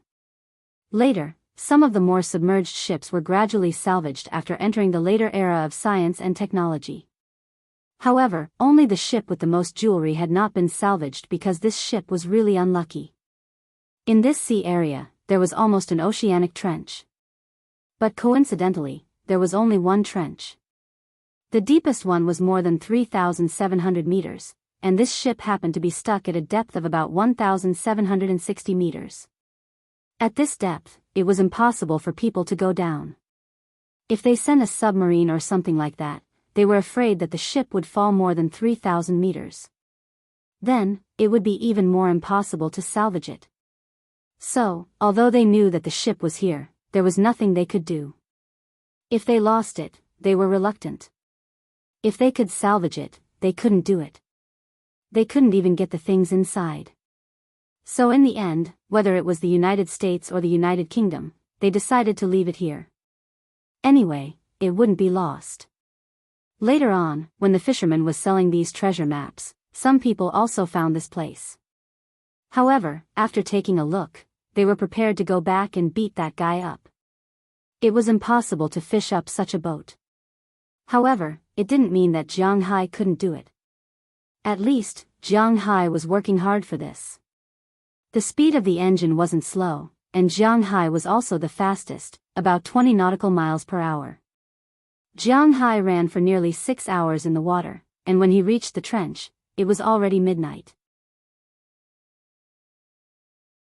Looking at his Rolex watch, Jianghu turned on the headlight, but as soon as he turned it on, he was shocked. He turned on his headlight and saw a huge fish swimming quickly in front of him. Subconsciously, he wanted to grab the spear gun, but when he looked closely, he realized that the fish was not a shark, but a bluefin tuna, which was more valuable than any other shark. Looking at the blue lines on its back and its streamlined body, Zhang Zian was shocked. Jianghu breathed a sigh of relief. As long as it wasn't a shark, this fish couldn't attack him. After the fish swam away quickly, Jianghu also looked around. The Atlantic bluefin tuna was actually a fish that lived in groups. With a sweep of the headlight, Jianghu also found that in the vicinity, in addition to the Atlantic bluefin tuna he saw just now, there were many other tunas, but the species were a bit mixed. Most of them were Atlantic bluefin, but some of them were yellowfin. After raising fish for so many years, Jianghu's ability to judge fish was still there. According to Jianghu's preliminary estimate, if it wasn't for the hype of the king fish, this batch of tuna was worth about $2 million. This made Jianghu smack his lips. This was more profitable than raising cattle. Salmon, American red fish, compared with this fish, it was really not a grade worse. Unfortunately, there was no way to cultivate these fish, because this fish had to swim around all year round. The area of his own fishery was still too small, and there was no way to sell this kind of fish seedlings. There were no live ones, let alone artificial breeding. This was just for show. If Jianghu came here by boat, he could get a few on board, provided that they were not discovered by others. One must know that there was a time limit to the fishing of tuna. Every year from August to October, it was the time to fish for tuna. After this time, it was not allowed to fish. So Jianghu could only sigh regretfully and plunge into the deep sea. As the numbers on Jianghu's GPS kept jumping, Jianghu was getting farther and farther away from sea level. Along the way, Jianghu saw a lot of creatures. Most of them were fish, of course. There were some other things occasionally. For example, jellyfish and the like, and even Jianghu saw a few sharks in the distance. But unfortunately, they were all small sharks, either cat sharks or mackerel sharks. These sharks were not big in size. When they saw the light source, they would come over to take a look, but they would leave immediately after taking a look. Obviously, the sharks here had seen humans and suffered losses in the hands of humans. They were unwilling to meet Jianghu face to face. As the water got deeper and deeper, Jianghu also felt that the water temperature was getting colder and colder. Even if he was wearing fluffy clothes inside, Jianghu felt a little cold and couldn't help but shrink his neck. The temperature of the sea changed all year round. The temperature of the sea level was related to the local temperature, but 350 meters below the sea level, basically the whole world, except for the North Pole and the South Pole, the temperature was about the same. This layer was also called the thermosphere, and below the thermosphere, the deeper 1 kilometer, the colder it would be. Take the Atlantic Ocean for example. The average temperature of the Atlantic Ocean was 16 degrees. 9 degrees. 1 kilometer below the surface of the water temperature was about 4 to 5 degrees. 1 kilometer below, it was 2 to 3 degrees. About 3 kilometers below, it was more than 1 degree. Although Jianghu is now extremely resistant, it is not to the extent that he can't avoid cold and heat, but as long as the temperature is not negative 20 or 30 degrees, Jianghu still has no problem. As the bottom of the sea got deeper and deeper, after 1 kilometer, the fish around Jianghu completely disappeared. Originally, before 1 kilometer, he occasionally saw a very ugly fish, lanternfish, whose scientific name is deep-sea anglerfish. It looks similar to an anglerfish, but there is a small light on its head, which attracts other small fish to look at it curiously. Then, it eats the fish. This kind of fish basically lives between 700 and 900 meters. After 1 kilometer, this kind of fish disappeared. It seemed that in an instant, there was only Jianghu in the whole world. Except for the place where the headlight shone, the other places were dark. To be honest, such a scene is really scary. After all, there is nothing around him. In Jianghu's mind, he unconsciously imagined that he was swimming in front of some sea monsters, preparing to prey on him. Fortunately, he knows that this is just his imagination. While giving himself courage, he maintained his focus and continued to swim downstream. At about 2:00 in the morning, Jianghu's headlight, which can illuminate 200 meters, finally found his target, Sin City. This is a very old medieval galleon. The whole length of the ship is about 30 meters, and the width is about half of the length, about 15 meters. Although the sinking time is longer than the time Jianghu saw the sunken ship last time, perhaps because it has been in the deep sea, There is no oxygen and no sunlight, so the natural corrosion is much lower. How can Jianghu live without oxygen? Well, Jianghu also doesn't know how he lives here. Anyway, he doesn't feel suffocated.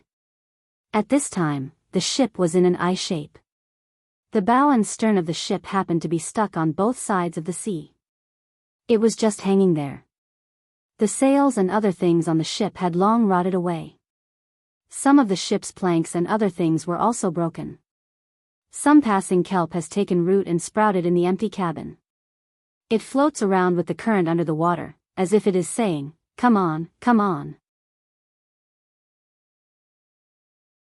But who knows what the result will be after going there? On the bow of the ship, the Virgin Mary, which was originally made of metal, can no longer be seen at this time. Only a lot of shellfish can be seen parasitizing there. There are also some plants that Jianghu can't name. Looking at the appearance of the ship, Jianghu feels that the cold wind in his head seems to be getting stronger and stronger. The whole ship gives people the feeling of a ghost ship. Well, this is a ghost ship to begin with.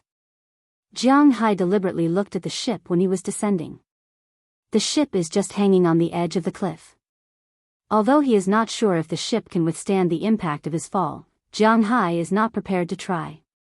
If it can't withstand the impact and falls, won't he have to live more than 2,000 meters downstream? That would be too tiring.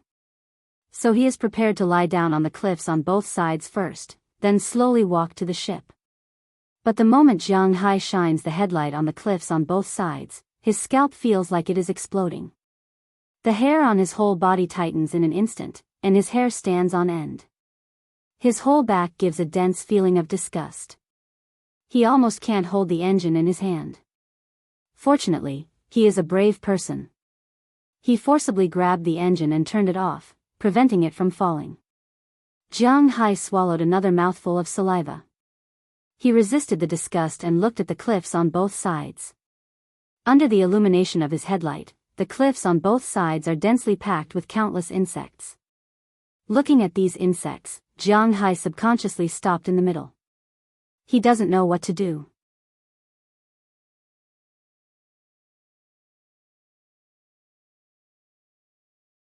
Chapter 292. Phew, calm down, calm down. Jianghu placed the engine behind him and took 2 deep breaths. Well, he didn't know what he was inhaling, but he was just comforting himself to calm down. Then, he looked at the worms again. The smallest of these worms was as big as an adult's head. They had a fleshy brown body and were just lying there, moving their tentacles from time to time. They had a hard shell on their back and looked like a cockroach, but they didn't have wings. The one that looked the most similar to a cockroach was the tide worm. Its Chinese name was rat woman. Usually, people who lived in a one-story house or if the house was damp, would be prone to this worm. It wasn't big, only 3 to 5 centimeters long. It didn't bite and wasn't poisonous, so it wasn't harmful to humans. It mainly ate leaves and vegetables, and was a threat to nature. But in fact, tide worms originally lived in the sea. They were the only crustaceans that adapted to living on land. They were considered close relatives to crabs, shrimps, lobsters, and so on. They didn't want to eat shrimps at all. The creature in front of Jianghu was called the giant deep-sea louse. In fact, it was the tide worm of the sea. Although this creature wasn't as herbivorous as the tide worm, it wasn't a threat to humans. Although this creature was carnivorous, it wasn't a ferocious creature. They only cleaned the carcasses of animals at the bottom of the sea. Their combat power was really weak. Jianghu entered the deep sea and was already heavily armed, not to mention these deep-sea creatures. Therefore, he more or less understood the situation. After seeing the creature clearly, Jianghu gradually calmed down. He glanced at the ship below and swam towards the cliff. Perhaps they felt the change in the water flow. When Jianghu swam over, the deep-sea louse quickly crawled away. Obviously, compared to Jianghu who was afraid of them, they were more afraid of Jianghu. This allowed Jianghu to gently lie down on the cliff. After slowly climbing down, Jianghu arrived at the bow of the ship. Jiang Hai's feet left the cliff, and with a light step, he was already standing on the Maria statue on the bow of the ship. Bang! When Jiang Hai's foot landed, although he only added a little weight, the ship still shook. This gave Jiang Hai a fright. Fortunately, the ship only shook a little before it stopped shaking. This made Jiang Hai feel relieved. But just as he took a step forward, a shadow flashed in front of him. This gave him another scare, but when the headlight shone over, he couldn't help but feel a little stuffy. This was a devouring eel. There were many photos of this thing on the internet. It had a big head and a body as thin as a rope. The longest they could grow was 1.8 meters. They lived in the deep sea, but they still posed no threat to him. Sigh, how dare I? Jiang Hai was speechless as he watched the devouring eel swim away. Ever since he entered the bottom of the sea, he had been startled. It was too tiring. When did he become so timid? In fact, it wasn't Jiang Hai's fault. People would always have some fear of the unknown, just like him now. There is nothing to be afraid of, there is nothing to be afraid of. After giving himself a boost of courage, Jiang Hai took out the spear gun behind him. Next time, if anyone scares him, he will shoot them without hesitation. Since Jiang Hai wanted to come to the deep sea, he naturally checked the information. In fact, in the deep sea, except for some poisonous creatures, at least among the animals found by humans, there were almost no animals that were a threat to humans. In the deep sea, there were 4 kinds of creatures with the most aggressive. The giant squid was divided into 2 kinds, the king squid and the giant spear squid. The king squid was up to 20 meters long, and the giant spear squid was bigger than the king squid, which was a threat to humans. Second, the sperm whale, after all, was a carnivorous whale. It was definitely a threat. Third, the 6-jaw shark, which was an extremely ancient shark. It had not evolved since it evolved 200 million years ago. It was one of the overlords in the deep sea. Fourthly, the emperor ribbonfish, which was the thing that was always regarded as the dragon king, could grow up to 15 meters long. However, there was a problem. This kind of fish had no teeth and moved very slowly. It was not much faster than a human walking in the water. This hunting game was like an eel, hiding in a place and then waiting for a fish to come over. Then, it would suck the fish in and be done with it. Except for these 4 creatures, there were no deep-sea creatures that were a threat to Jiang Hai. Sometimes, Jiang Hai thought too much. After taking a few deep breaths, Jiang Hai walked forward. Of course, knowing was knowing, but humans still knew little about the deep sea after all. If there were any messy creatures, it would be troublesome. If a plesiosaur or basilosaurus came out, wouldn't Jiang Hai be finished here? So it would never be wrong to be careful. Walking forward little by little, Jiang Hai found that there were still many creatures in the vicinity. For example, there was a fish swimming by him at this time. This fish was about 15 or 16 centimeters long and looked very ugly. The taowu was ugly, but in fact, compared to it, the taowu was actually a very beautiful fish. It could be raised as an ornamental fish. This kind of fish was not big, but it was earth-shattering. Perhaps in the deep sea, no one could see each other when they reached adulthood.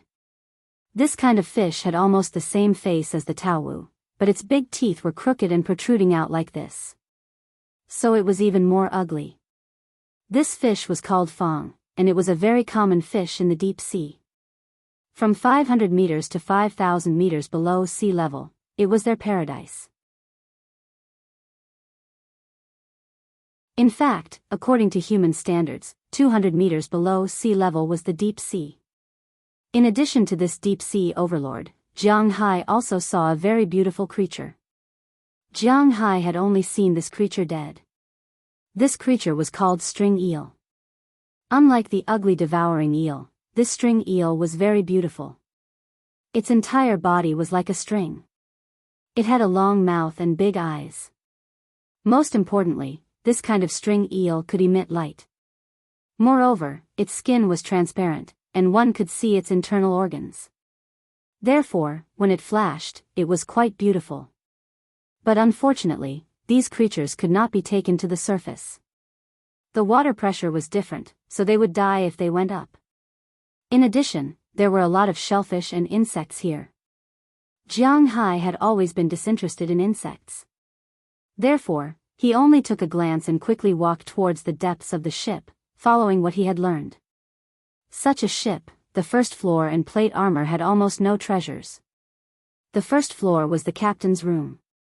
If it was not the captain's main ship, then it was the first mate who was the captain.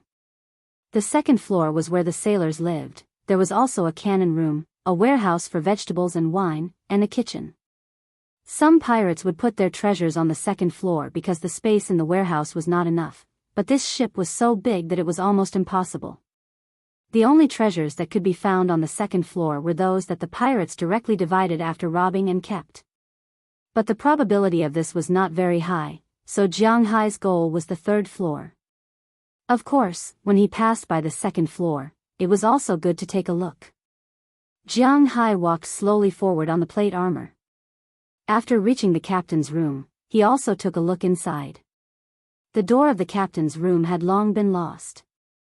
As a result, there was nothing inside. Other than scaring away 2 vampire squid, there was nothing else. As for the vampire squid, it was just a name. This kind of small squid, the largest was only 15 centimeters. Unless it was caught and looked at closely, it was a little scary. Other than that, there was no other effect. Jianghu was afraid, but he would not be afraid of these things. After confirming that there was nothing in the captain's room, Jianghu followed the passage of the first floor of the plate armor and slowly climbed to the second floor. After entering the second floor, under the sweep of the headlamp, there was nothing else except for some fangs and line eels. Jianghu walked down carefully. Compared to the first floor, the door on the second floor was much better maintained. Perhaps it was because it opened inwards. It was still well preserved, but unfortunately, Jianghu was not a person who liked to preserve cultural relics. Anyway, he could not get on this ship, so he did not hold back. Holding the spear in both hands, Jianghu went up and kicked a wooden door directly out. The situation in the cabin was reflected in Jianghu's sight. This should be a sailor's room. There were 2 bunk beds in it, and there were some sawdust and some clothes that were blown up by Jianghu's kick.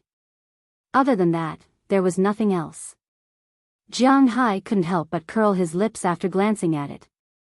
Sure enough, it was as he thought. There were probably not many treasures in these sailors' rooms. But just as he was about to leave, he suddenly saw a reflection in the corner of the upper bunk of a bed. This made Jianghu a little surprised, so he slowly swam in and came to the second floor. After 400 years, the wood of the bed would certainly not be able to withstand Jianghu's footsteps. Now that it had a shape, it was already quite difficult.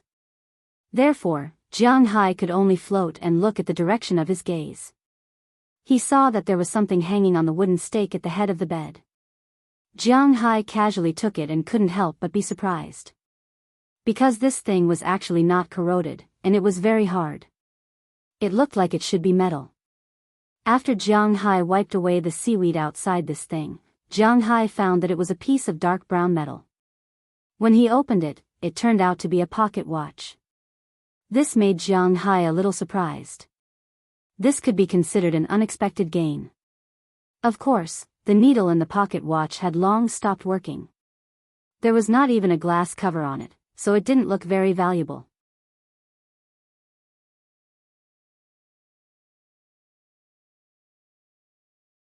Chapter 293.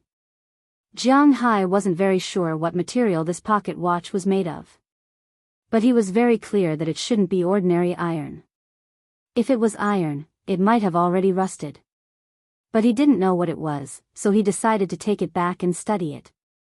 Jianghu put it in his pocket and continued to swim away. The second room was the same.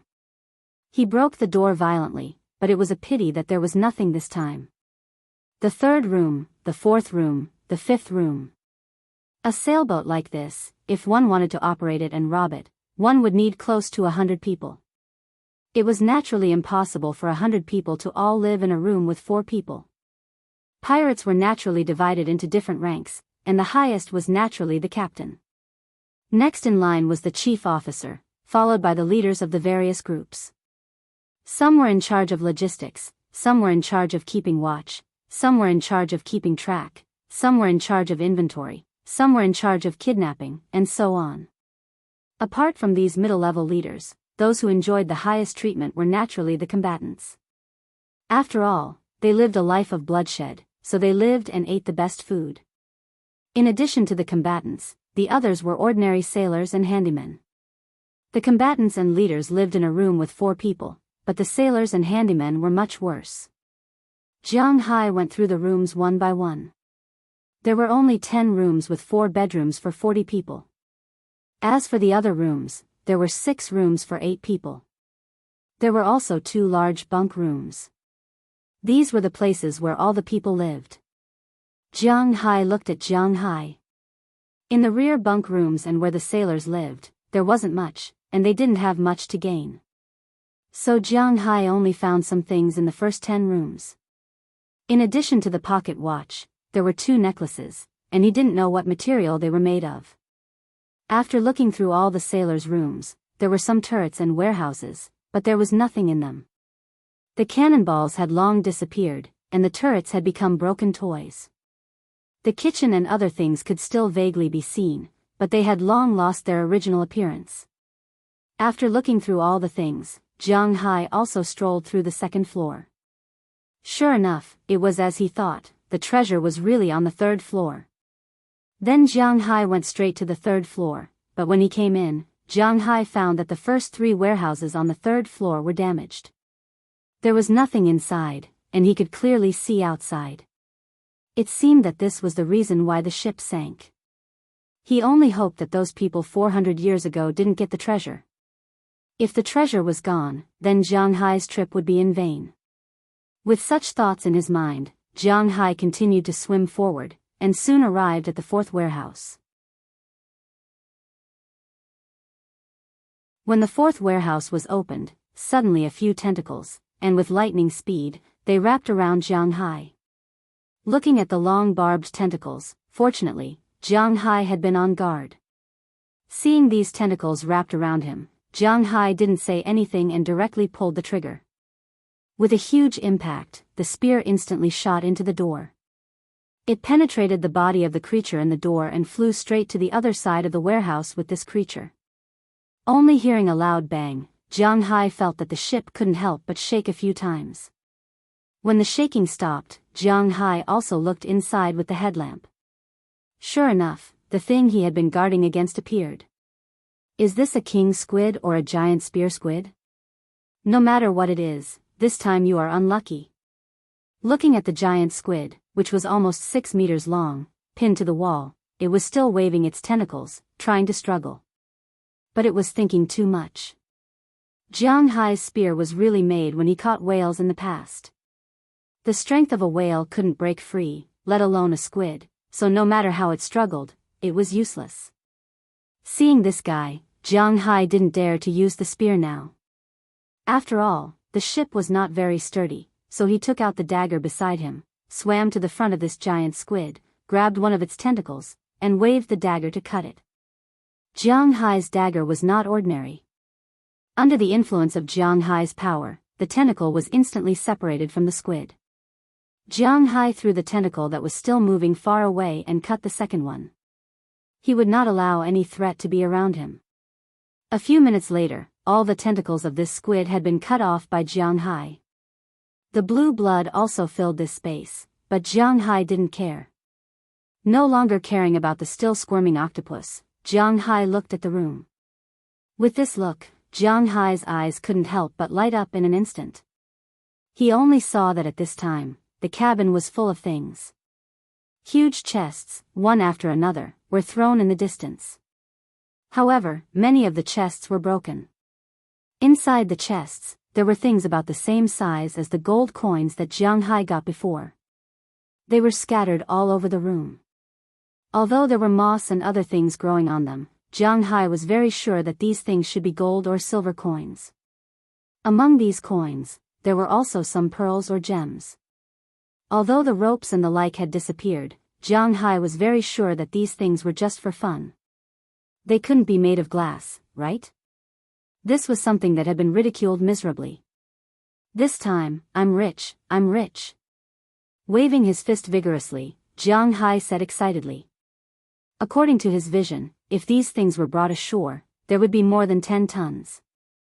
Not to mention more than 10 tons of real gold, silver, pearls, and gems.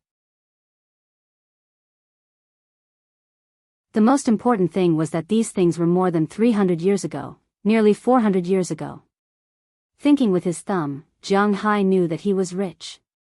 Although there were some troubles, in front of these things, Jianghu felt that these troubles were nothing. Raising cattle was indeed profitable, but after paying taxes, it would be good if he could keep more than 1 billion yuan. Now that he had quietly produced so many antiques, he couldn't help but chuckle. Although the antiques of the European Middle Ages were not as good as those of the Ming dynasty, these were still antiques. A gold coin, if sold according to the price of gold, was definitely worthless, but if it was a gold coin from 300 years ago, then it would be at least 10 times more valuable. At this time, Jianghu had so many in front of him, he really felt that luck was waving at him. There is still one more warehouse, I want to take a look. Then he grabbed a lot of gold coins and threw them into the bag he brought. He needed to identify these things first, and then think about how to get the things in the ship into his hands. But before going up, he had to take a look at the last warehouse, so he could rest assured. Ignoring the giant squid that was still twisting there, Jianghu walked into the last warehouse. This time, he didn't touch anything, and this room was a lot emptier. The whole room was not smaller than the previous one, but at this time, there were only 2 boxes.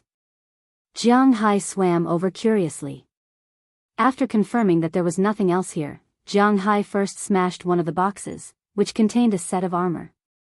This set of armor was already black, but there was still a faint trace of gold, which made Jianghu couldn't help but think of the gold coins he picked up in the beginning.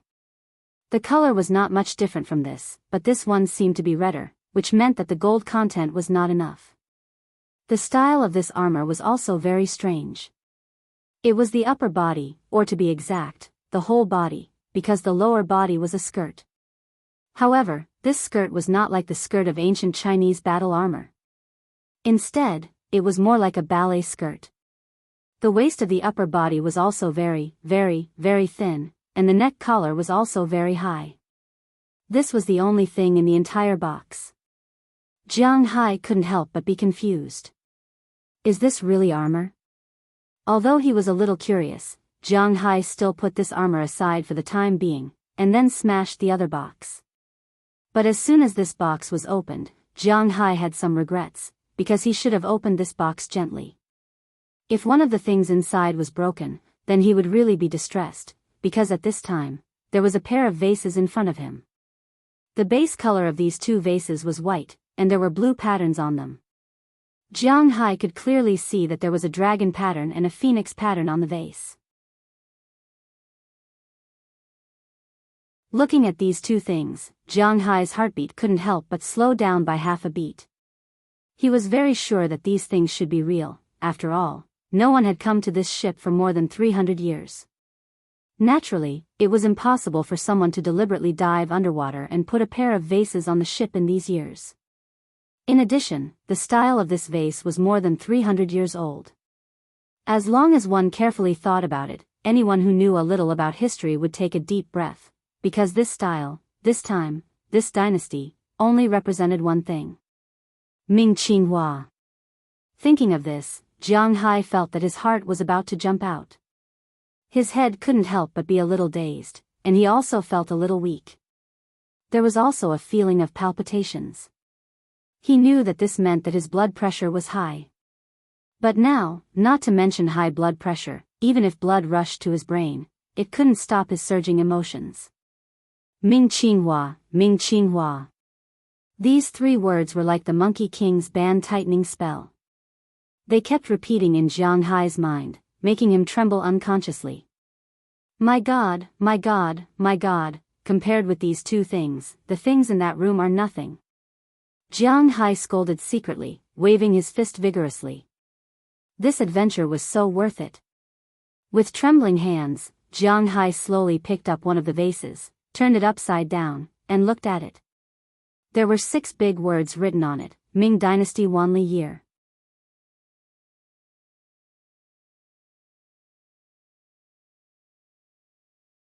Chapter 294. Hey, boss, you're finally back. If you didn't come back, they would have killed me. But to be honest, your medical skills are really amazing. The legendary ancient Chinese medicine can actually cure congenital deafness and muteness.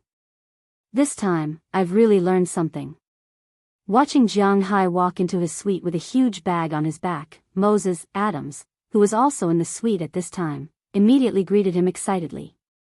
Behind him were Aphrodite and the others with a bitter face. Last night, when Jiang Hai left, he actually told Moses Adams, but he didn't care. He thought that Jiang Hai just went out to have fun. After all, he was a man. Moreover, when they were in New York, the two of them also had a lot of fun. These days, Jiang Hai looked at his daughters all day long. He really didn't have time and leisure to play.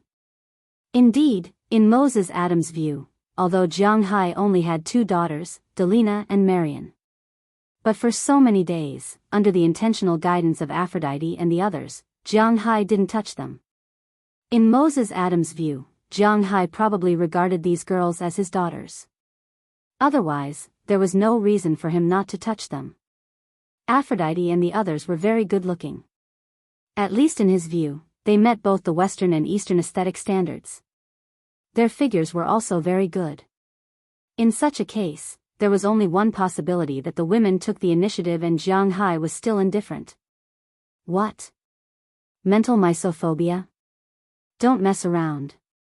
Jiang Hai even touched those socialites. What else couldn't he do? As for the problem that rabbits don't eat the grass near their burrows, he had long ignored it. It was also possible that the Europeans and Americans didn't have such an idea. Rabbits eat grass, so naturally, they would eat any grass. Why are you only back now? Didn't you say that it would be safer for us to stay in the hotel? Why did you go out by yourself for so long? You even didn't come back for the night. Seeing Jiang Hai's apologetic look, Aphrodite was pushed forward by the others. Although she didn't want to criticize Jiang Hai, she was the elder sister among them. Daliana and Marion didn't feel right to criticize Jiang Hai. After all, she was the daughter. Therefore, if she had any opinions, she would always raise them to Jiang Hai. As she spoke, her resentful little eyes kept drifting towards Jiang Hai. Her meaning was very obvious. There are so many free things at home, but you don't want them and insist on going out to have fun. Are all men so unreliable? It's not what you think. I went out to do something. Alright, you guys go back to your room first. I still have some things to discuss with Moses. Although it was a little awkward, Jiang Hai really didn't do anything wrong. He wasn't afraid of ghosts calling at his door, so after saying it calmly, he looked at Moses Adams behind the girls. Hearing Jiang Hai's words, the girls looked at each other, and then left Jiang Hai's room under Aphrodite's lead. Only Moses Adams stayed in Jiang Hai's room. He looked at Jiang Hai's serious eyes and knew that there must be something going on. I got some more things, some real things. You see what you can do. Jiang Hai repeatedly confirmed that there was no one else here and there were no hotel surveillance cameras. Jiang Hai took down the big bag behind him and said with a serious face. This bag was bought outside after Jiang Hai came back. Otherwise, it would be difficult for him to carry these things back. What is it? Looking at Jiang Hai's mysterious look, Moses Adams asked with some confusion. Under his puzzled gaze, Jiang Hai opened the big bag behind him and carefully took out 2 things wrapped in newspaper from inside, and carefully put them on the coffee table. Looking at Jiang Hai's careful look, Moses Adams, who originally wanted to help, couldn't help but sit back down. Looking at these 2 things, they should be vases. Thinking about the price of the antique vases in Wuxia, he felt that it was better for him to sit down obediently, because if they were really antiques, he wouldn't be able to afford it even if he lost his life.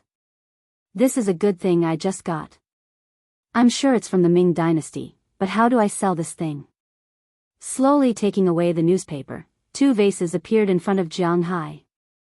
Although Jianghu wanted to take these 2 vases back and collect them himself, there was a problem. These 2 vases couldn't get on the plane. Because Jianghu didn't bring these things when he came here. If you bought them in Miami, where did you buy them? Do you have an invoice? Do you have a receipt? Did you pay taxes? If you said you picked them up, where did you pick them up? Do you have any witnesses? Is it smuggled? If you want to get on the plane, Jianghu has his own plane, so it's much easier. But if you don't have one, it's very troublesome. It was because he figured this out, or maybe because he was paranoid, that Jianghu didn't choose to go back to sell it, but was ready to sell it here. I'm not very clear about the situation here, but if it's real, we can find an auction house. Those guys will always have a way. When it came to his profession, Moses Adams became serious. He didn't consider the problem that Jianghu's porcelain was fake, because although he didn't know what Jianghu's background was, it seemed that Jianghu had never been deceived in this regard. If he said it was real, then it was real. But to be honest, he didn't know much about porcelain, so he was a little confused. Are we still looking for an auction house? To be honest, Jianghu didn't have a good impression of auction houses. Christie's and Sotheby's, for some historical reasons, made Jianghu, who had always thought that he was a descendant of the Yellow Emperor, disdain to look for these 2 companies. In the past, Phillips had deceived him, which made him a little unhappy. But unfortunately, it was said that only after 3 generations of wealth could one be considered a noble. This was because at that time, not only would one have settled down, even one's social network would have been very wide. Unlike the current Jianghu, his connections were pitifully narrow. At the very most, he only knew Pra Walton among the upper-class people in the United States, and the 2 were in a cooperative relationship. Of course, if the old man Zhang Dihai was also an American, then he would add 1 more. However, these 2 people clearly had nothing to do with connections. What's more, the relationship between Jianghu and them was not particularly good. It was to the point that he could entrust them to help him sell these priceless treasures. From the looks of it, this seems to be the only way. He touched his chin. Although he didn't want to deal with Phillips again, if he wanted to go out, it seemed that this was the only way. As for selling privately to the rich people here, Jianghu wasn't that stupid. Those people were the local tyrants here. If the other party wanted to take advantage of him, then Jianghu would be in trouble. So after hesitating for a long time, Jianghu decided to contact Phillips' people. It wasn't the first time that Phillips' people and Jianghu cooperated. When Moses Adams called their headquarters, in less than 2 hours, the local people of Phillips came over. It was a small team, including 3 appraisal experts and 2 people in charge of negotiating the price. Of course, if everything was negotiated, there would be people in charge of transportation. Jianghu didn't care about transportation. Hello, Mr. Jianghu. Thank you for trusting Phillips again. The leader of the 5 people who came over seemed to be a Latin American, but he also looked like an Arab. Well, Jianghu really couldn't tell which country these people's faces were from, but his English was quite good. Hello, this time these are the things. You can take a look first, and then we can negotiate the price. After Jianghu shook hands with this person, he showed the things behind him. In his big bag, it was impossible to only contain these 2 vases. There were a lot of things in that big bag. He got a lot of gold coins, silver coins, and jewelry from the first warehouse. This was because he also wanted to know the value of these things. Jianghu didn't take back all the armor in the last warehouse. Because the armor itself wasn't small, and Jianghu didn't know the price of the armor, so in the end, he only took a skirt back. In this way, a lot of things were placed on the table, and it looked really colorful. Of course. Hearing Jianghu's words, the person in charge here also nodded to the 3 people behind him. These 3 people also had their own jobs. One of them was a middle-aged man from Wuxia who specialized in appraising porcelain. The other two were white people. One specialized in appraising gems, and the other specialized in appraising deposits and silver coins. They were also people who came based on Jianghu's things. These people were very professional. After getting Jianghu's permission, they began to study their own things. After about an hour, these people put down the things in their hands and whispered to the two people in charge for a while. Then the two people also knew the specific situation and sat opposite Jianghu. "Mr. Jianghu, congratulations. These things are all real. Do you want to sell them?" Looking at Jianghu, the person in charge here said very seriously. Hearing this, Jianghu nodded. Why would he look for them if he didn't want to sell them? Seeing that Jianghu agreed, the person here also took out a piece of paper and started to quote according to the things on it. "If you want to sell, our company also told us that we don't need to play word games with you, so I'll just quote directly. Our company offers $1 million for your pair of blue and white porcelain vases, $1,000 for each gold coin, $300 for each silver coin, $150 for this ruby, $120,000 for this sapphire." But before he finished, Jianghu interrupted him. Wait, how much is this pair of blue and white porcelain vases?" For Jianghu, the most expensive blue and white porcelain was naturally the Yuan dynasty blue and white porcelain, but the Ming dynasty blue and white porcelain was also quite valuable. What did this guy mean? A pair of Dragon Phoenix Ming dynasty blue and white porcelain vases was only worth $1 million. Was he playing with him? Seeing Jianghu's confusion, the appraiser said, "Mr. Jiang, your vases are real, but that's all they're worth."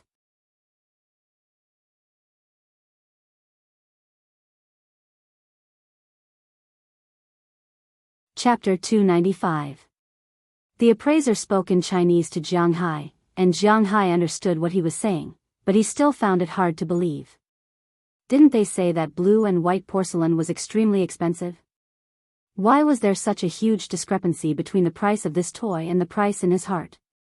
In his opinion, this set of porcelain could be sold for 20 or 30 million, even if it couldn't be sold for hundreds of millions of dollars. But what the hell was this 1 million yuan? Did these guys think that he didn't know anything? The middle-aged man noticed the dissatisfaction on Jianghu's face, so he started to explain to Jianghu, "Mr. Jiang, this set of porcelain is indeed from the Ming dynasty, and it's well preserved. It's from the Wanli period of the Ming dynasty, but because it's from the Wanli period, it's not worth much." Looking at Jianghu, the middle-aged man began to explain to Jianghu that porcelain was worth a lot of money. But in ancient times, porcelain was even more valuable.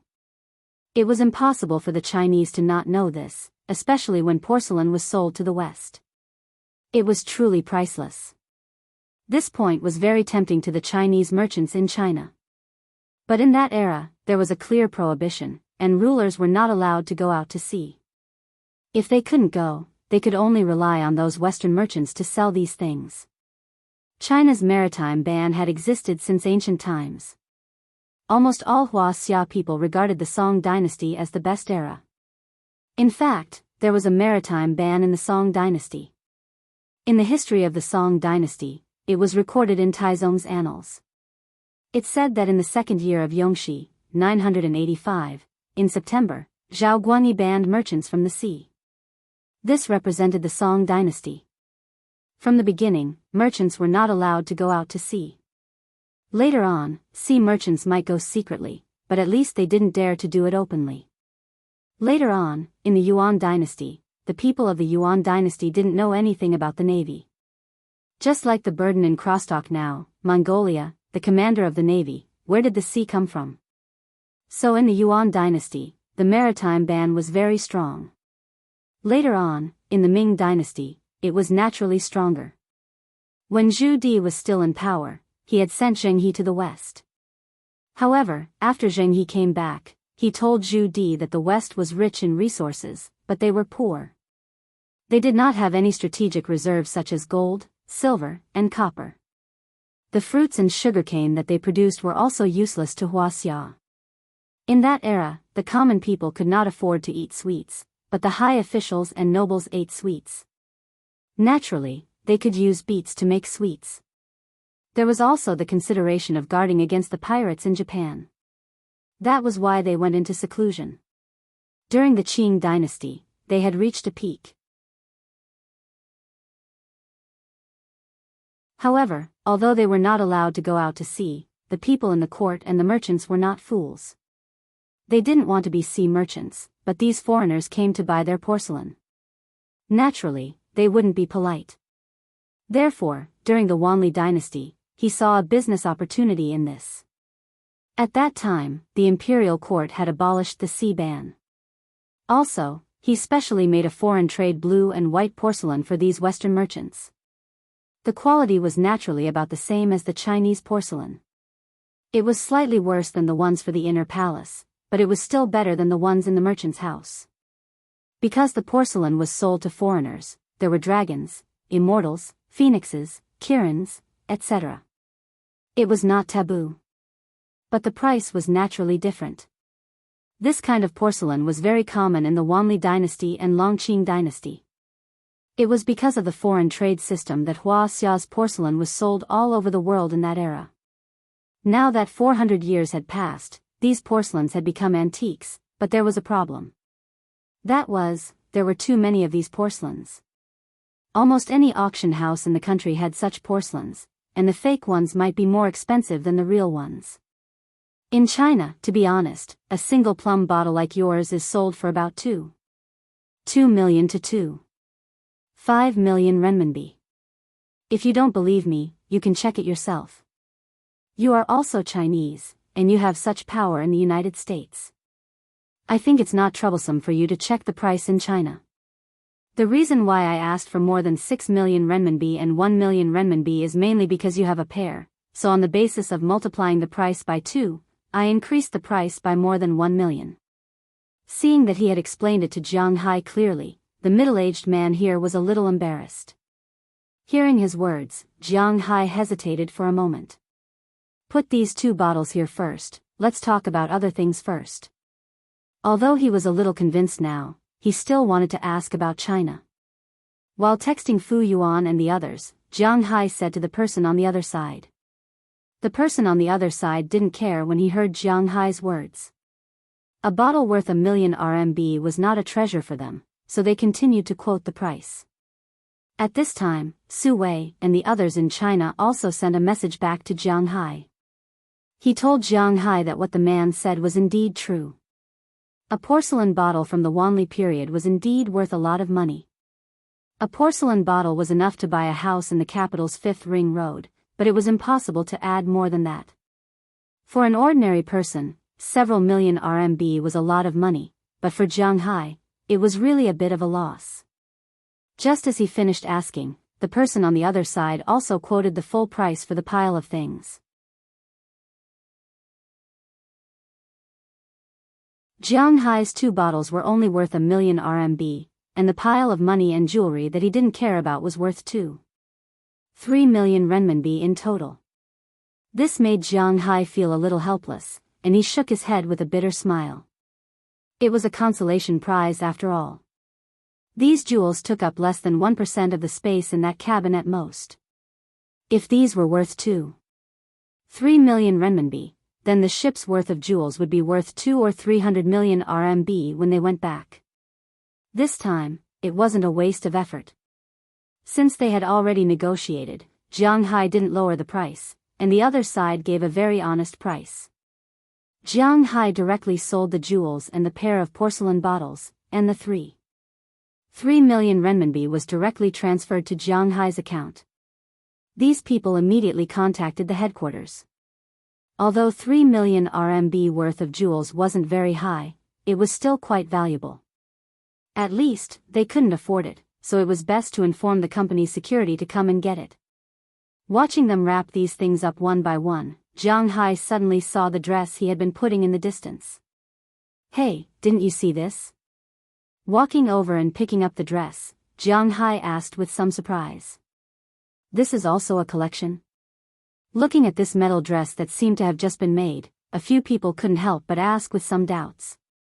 Of course, these things were collected together. This thing has a history of nearly 400 years. Hearing these people's doubts, Jiang Hai said naturally, but he was just saying. The pair of porcelain bottles he was particularly interested in didn't sell for a price. This set of armor that didn't seem to be worn by humans at all, what price could it be sold for? But as the saying goes, a thief doesn't leave empty-handed. Bah, he's not a thief, and he won't leave empty-handed anyway. This thing was placed at the bottom of the sea. If it could be sold for money, it would be great, even if it was only worth a few 100,000. Nearly 400 years? This is a battle dress? Hearing Jiang Hai's words, a white man who didn't care about it suddenly widened his eyes. He immediately took the dress and looked at it carefully. The original position of the dress was far away from them.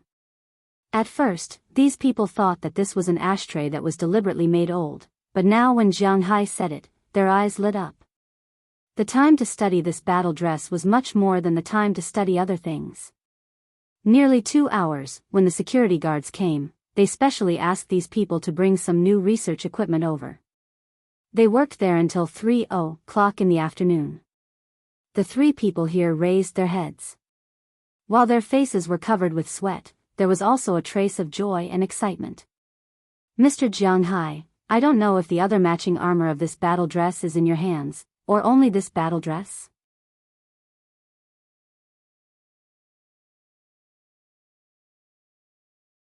After the 3 people whispered to their leader, the man who didn't know whether he was from Latin America or the Middle East couldn't help but be stunned. He then respectfully came in front of Jiang Hai and asked seriously to Jiang Hai. Oh, I have a set, but I put it somewhere else. When he heard this person's words, Jiang Hai was also stunned. Is this battle dress very valuable? Therefore, his attitude, which was originally not too concerned, instantly changed at this moment. If my team didn't guess wrong, then this set of battle armor should have been specially made by Philip III. It's his exclusive battle armor, moreover, it's a new set of battle armor. The man looked at Jiang Hai and said with a serious expression. Wait, what Philip or sirloin, I don't care. This set of armor, is it very valuable? Hearing that this person seemed to want to give a long explanation about Philip III, Jiang Hai immediately stretched out his hand and stopped him. At the beginning, he told Jiang Hai about the Wanli year. Jiang Hai might be interested in listening. However, when he talked about the history of Europe, Jiang Hai didn't have the mood to listen. He directly interrupted him and asked the question he was most concerned about. This is not a matter of money. Well, business is business. If you decide to sell this item, it is estimated that it will be difficult for our company to pay for it alone. So, in my opinion, you should auction it. Because when the time comes, even if you deduct the tax, you will earn much more than we think. Looking at Jiang Hai, the man's eyes were about to burst into flames. It was obvious that this was a huge sum of money. Can you be more specific? Squinting his eyes, Jiang Hai asked curiously. To be honest, he really didn't expect that the armor would be so valuable. It was so valuable that Philip didn't dare to accept it privately. This was a bit interesting. I've checked your transaction records. I'm sorry, but this is also a requirement of our work. We need to check your credibility. If we add up the price of the 2 items you've sold, it's probably worth about half a set of armor. Seeing the serious look on Jiang Hai's face, this person also spoke in a serious tone. He wasn't being an alarmist, he was an auctioneer. In such a case, he would only give a low estimate and not a high estimate. This is also his professional quality.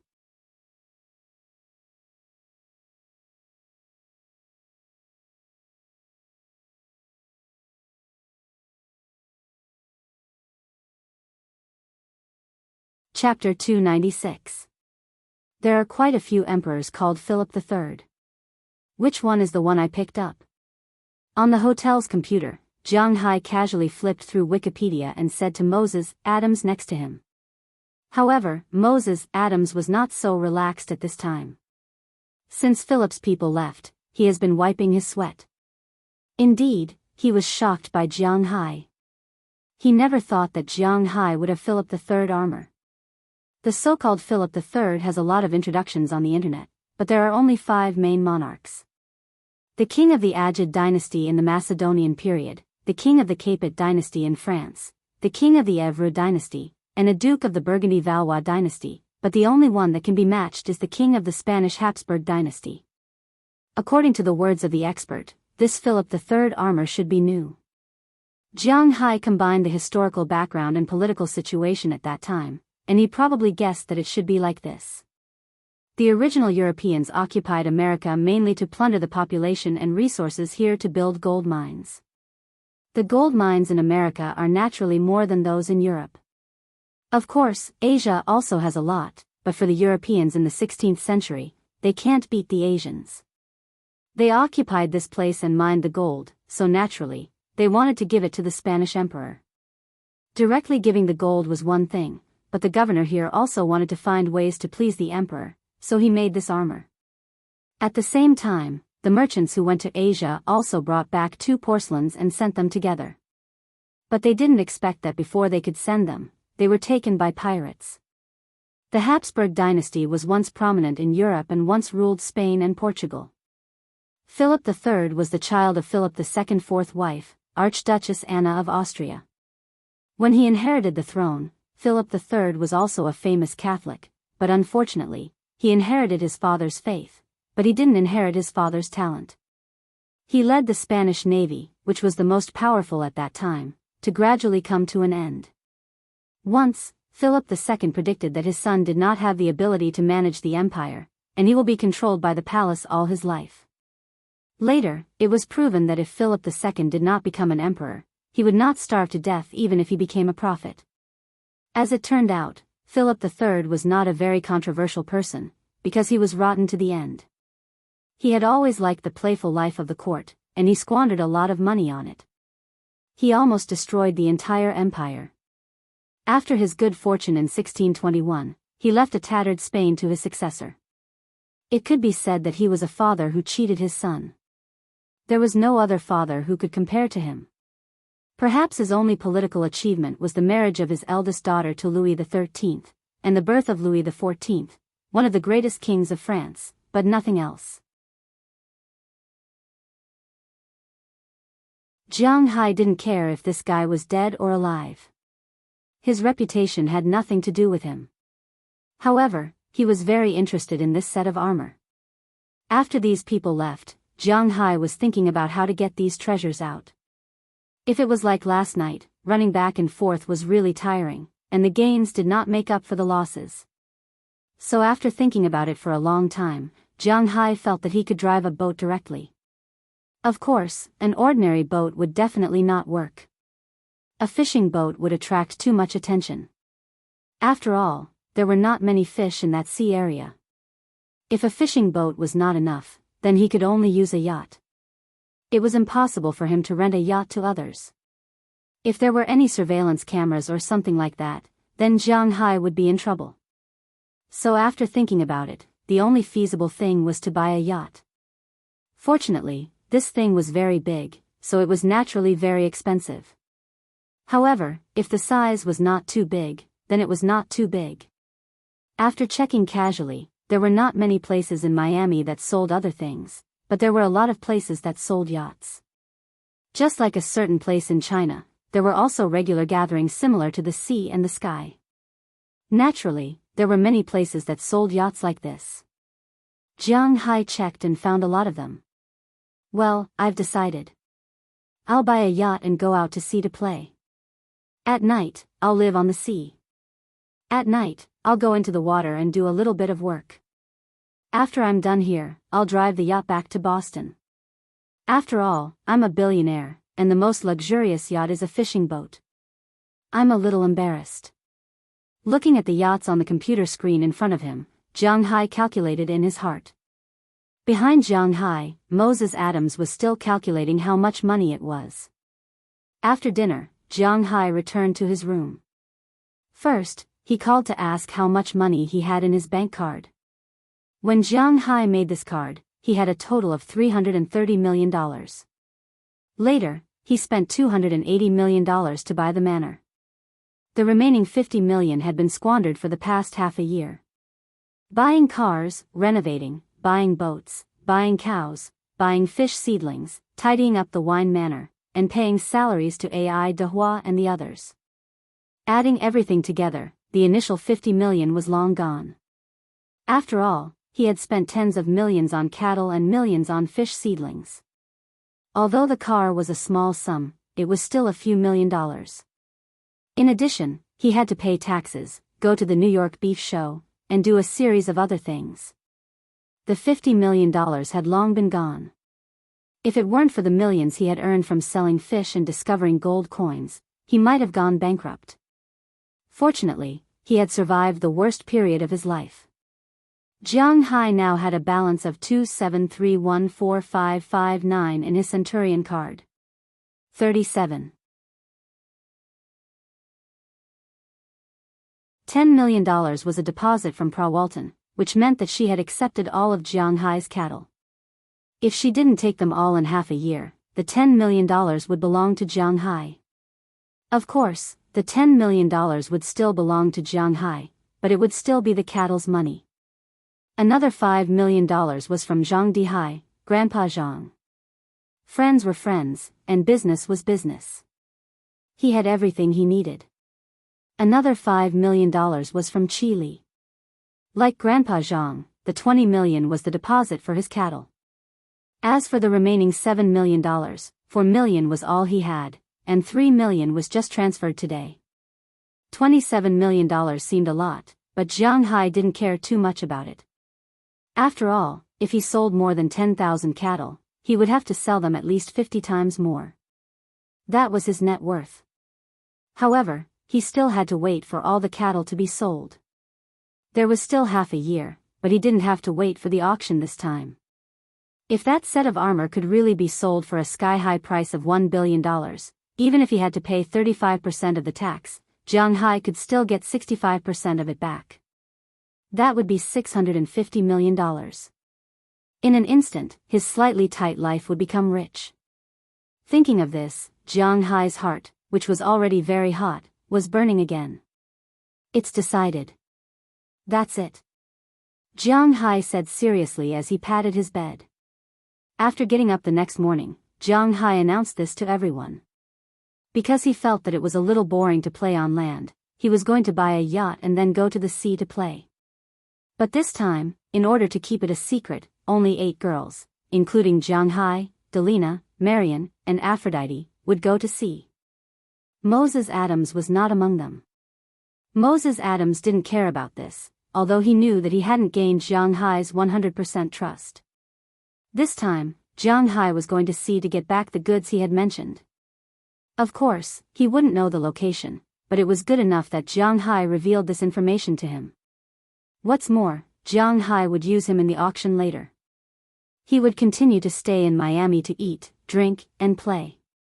His life was wonderful. At the same time, when Jianghu went to sea, he had another task.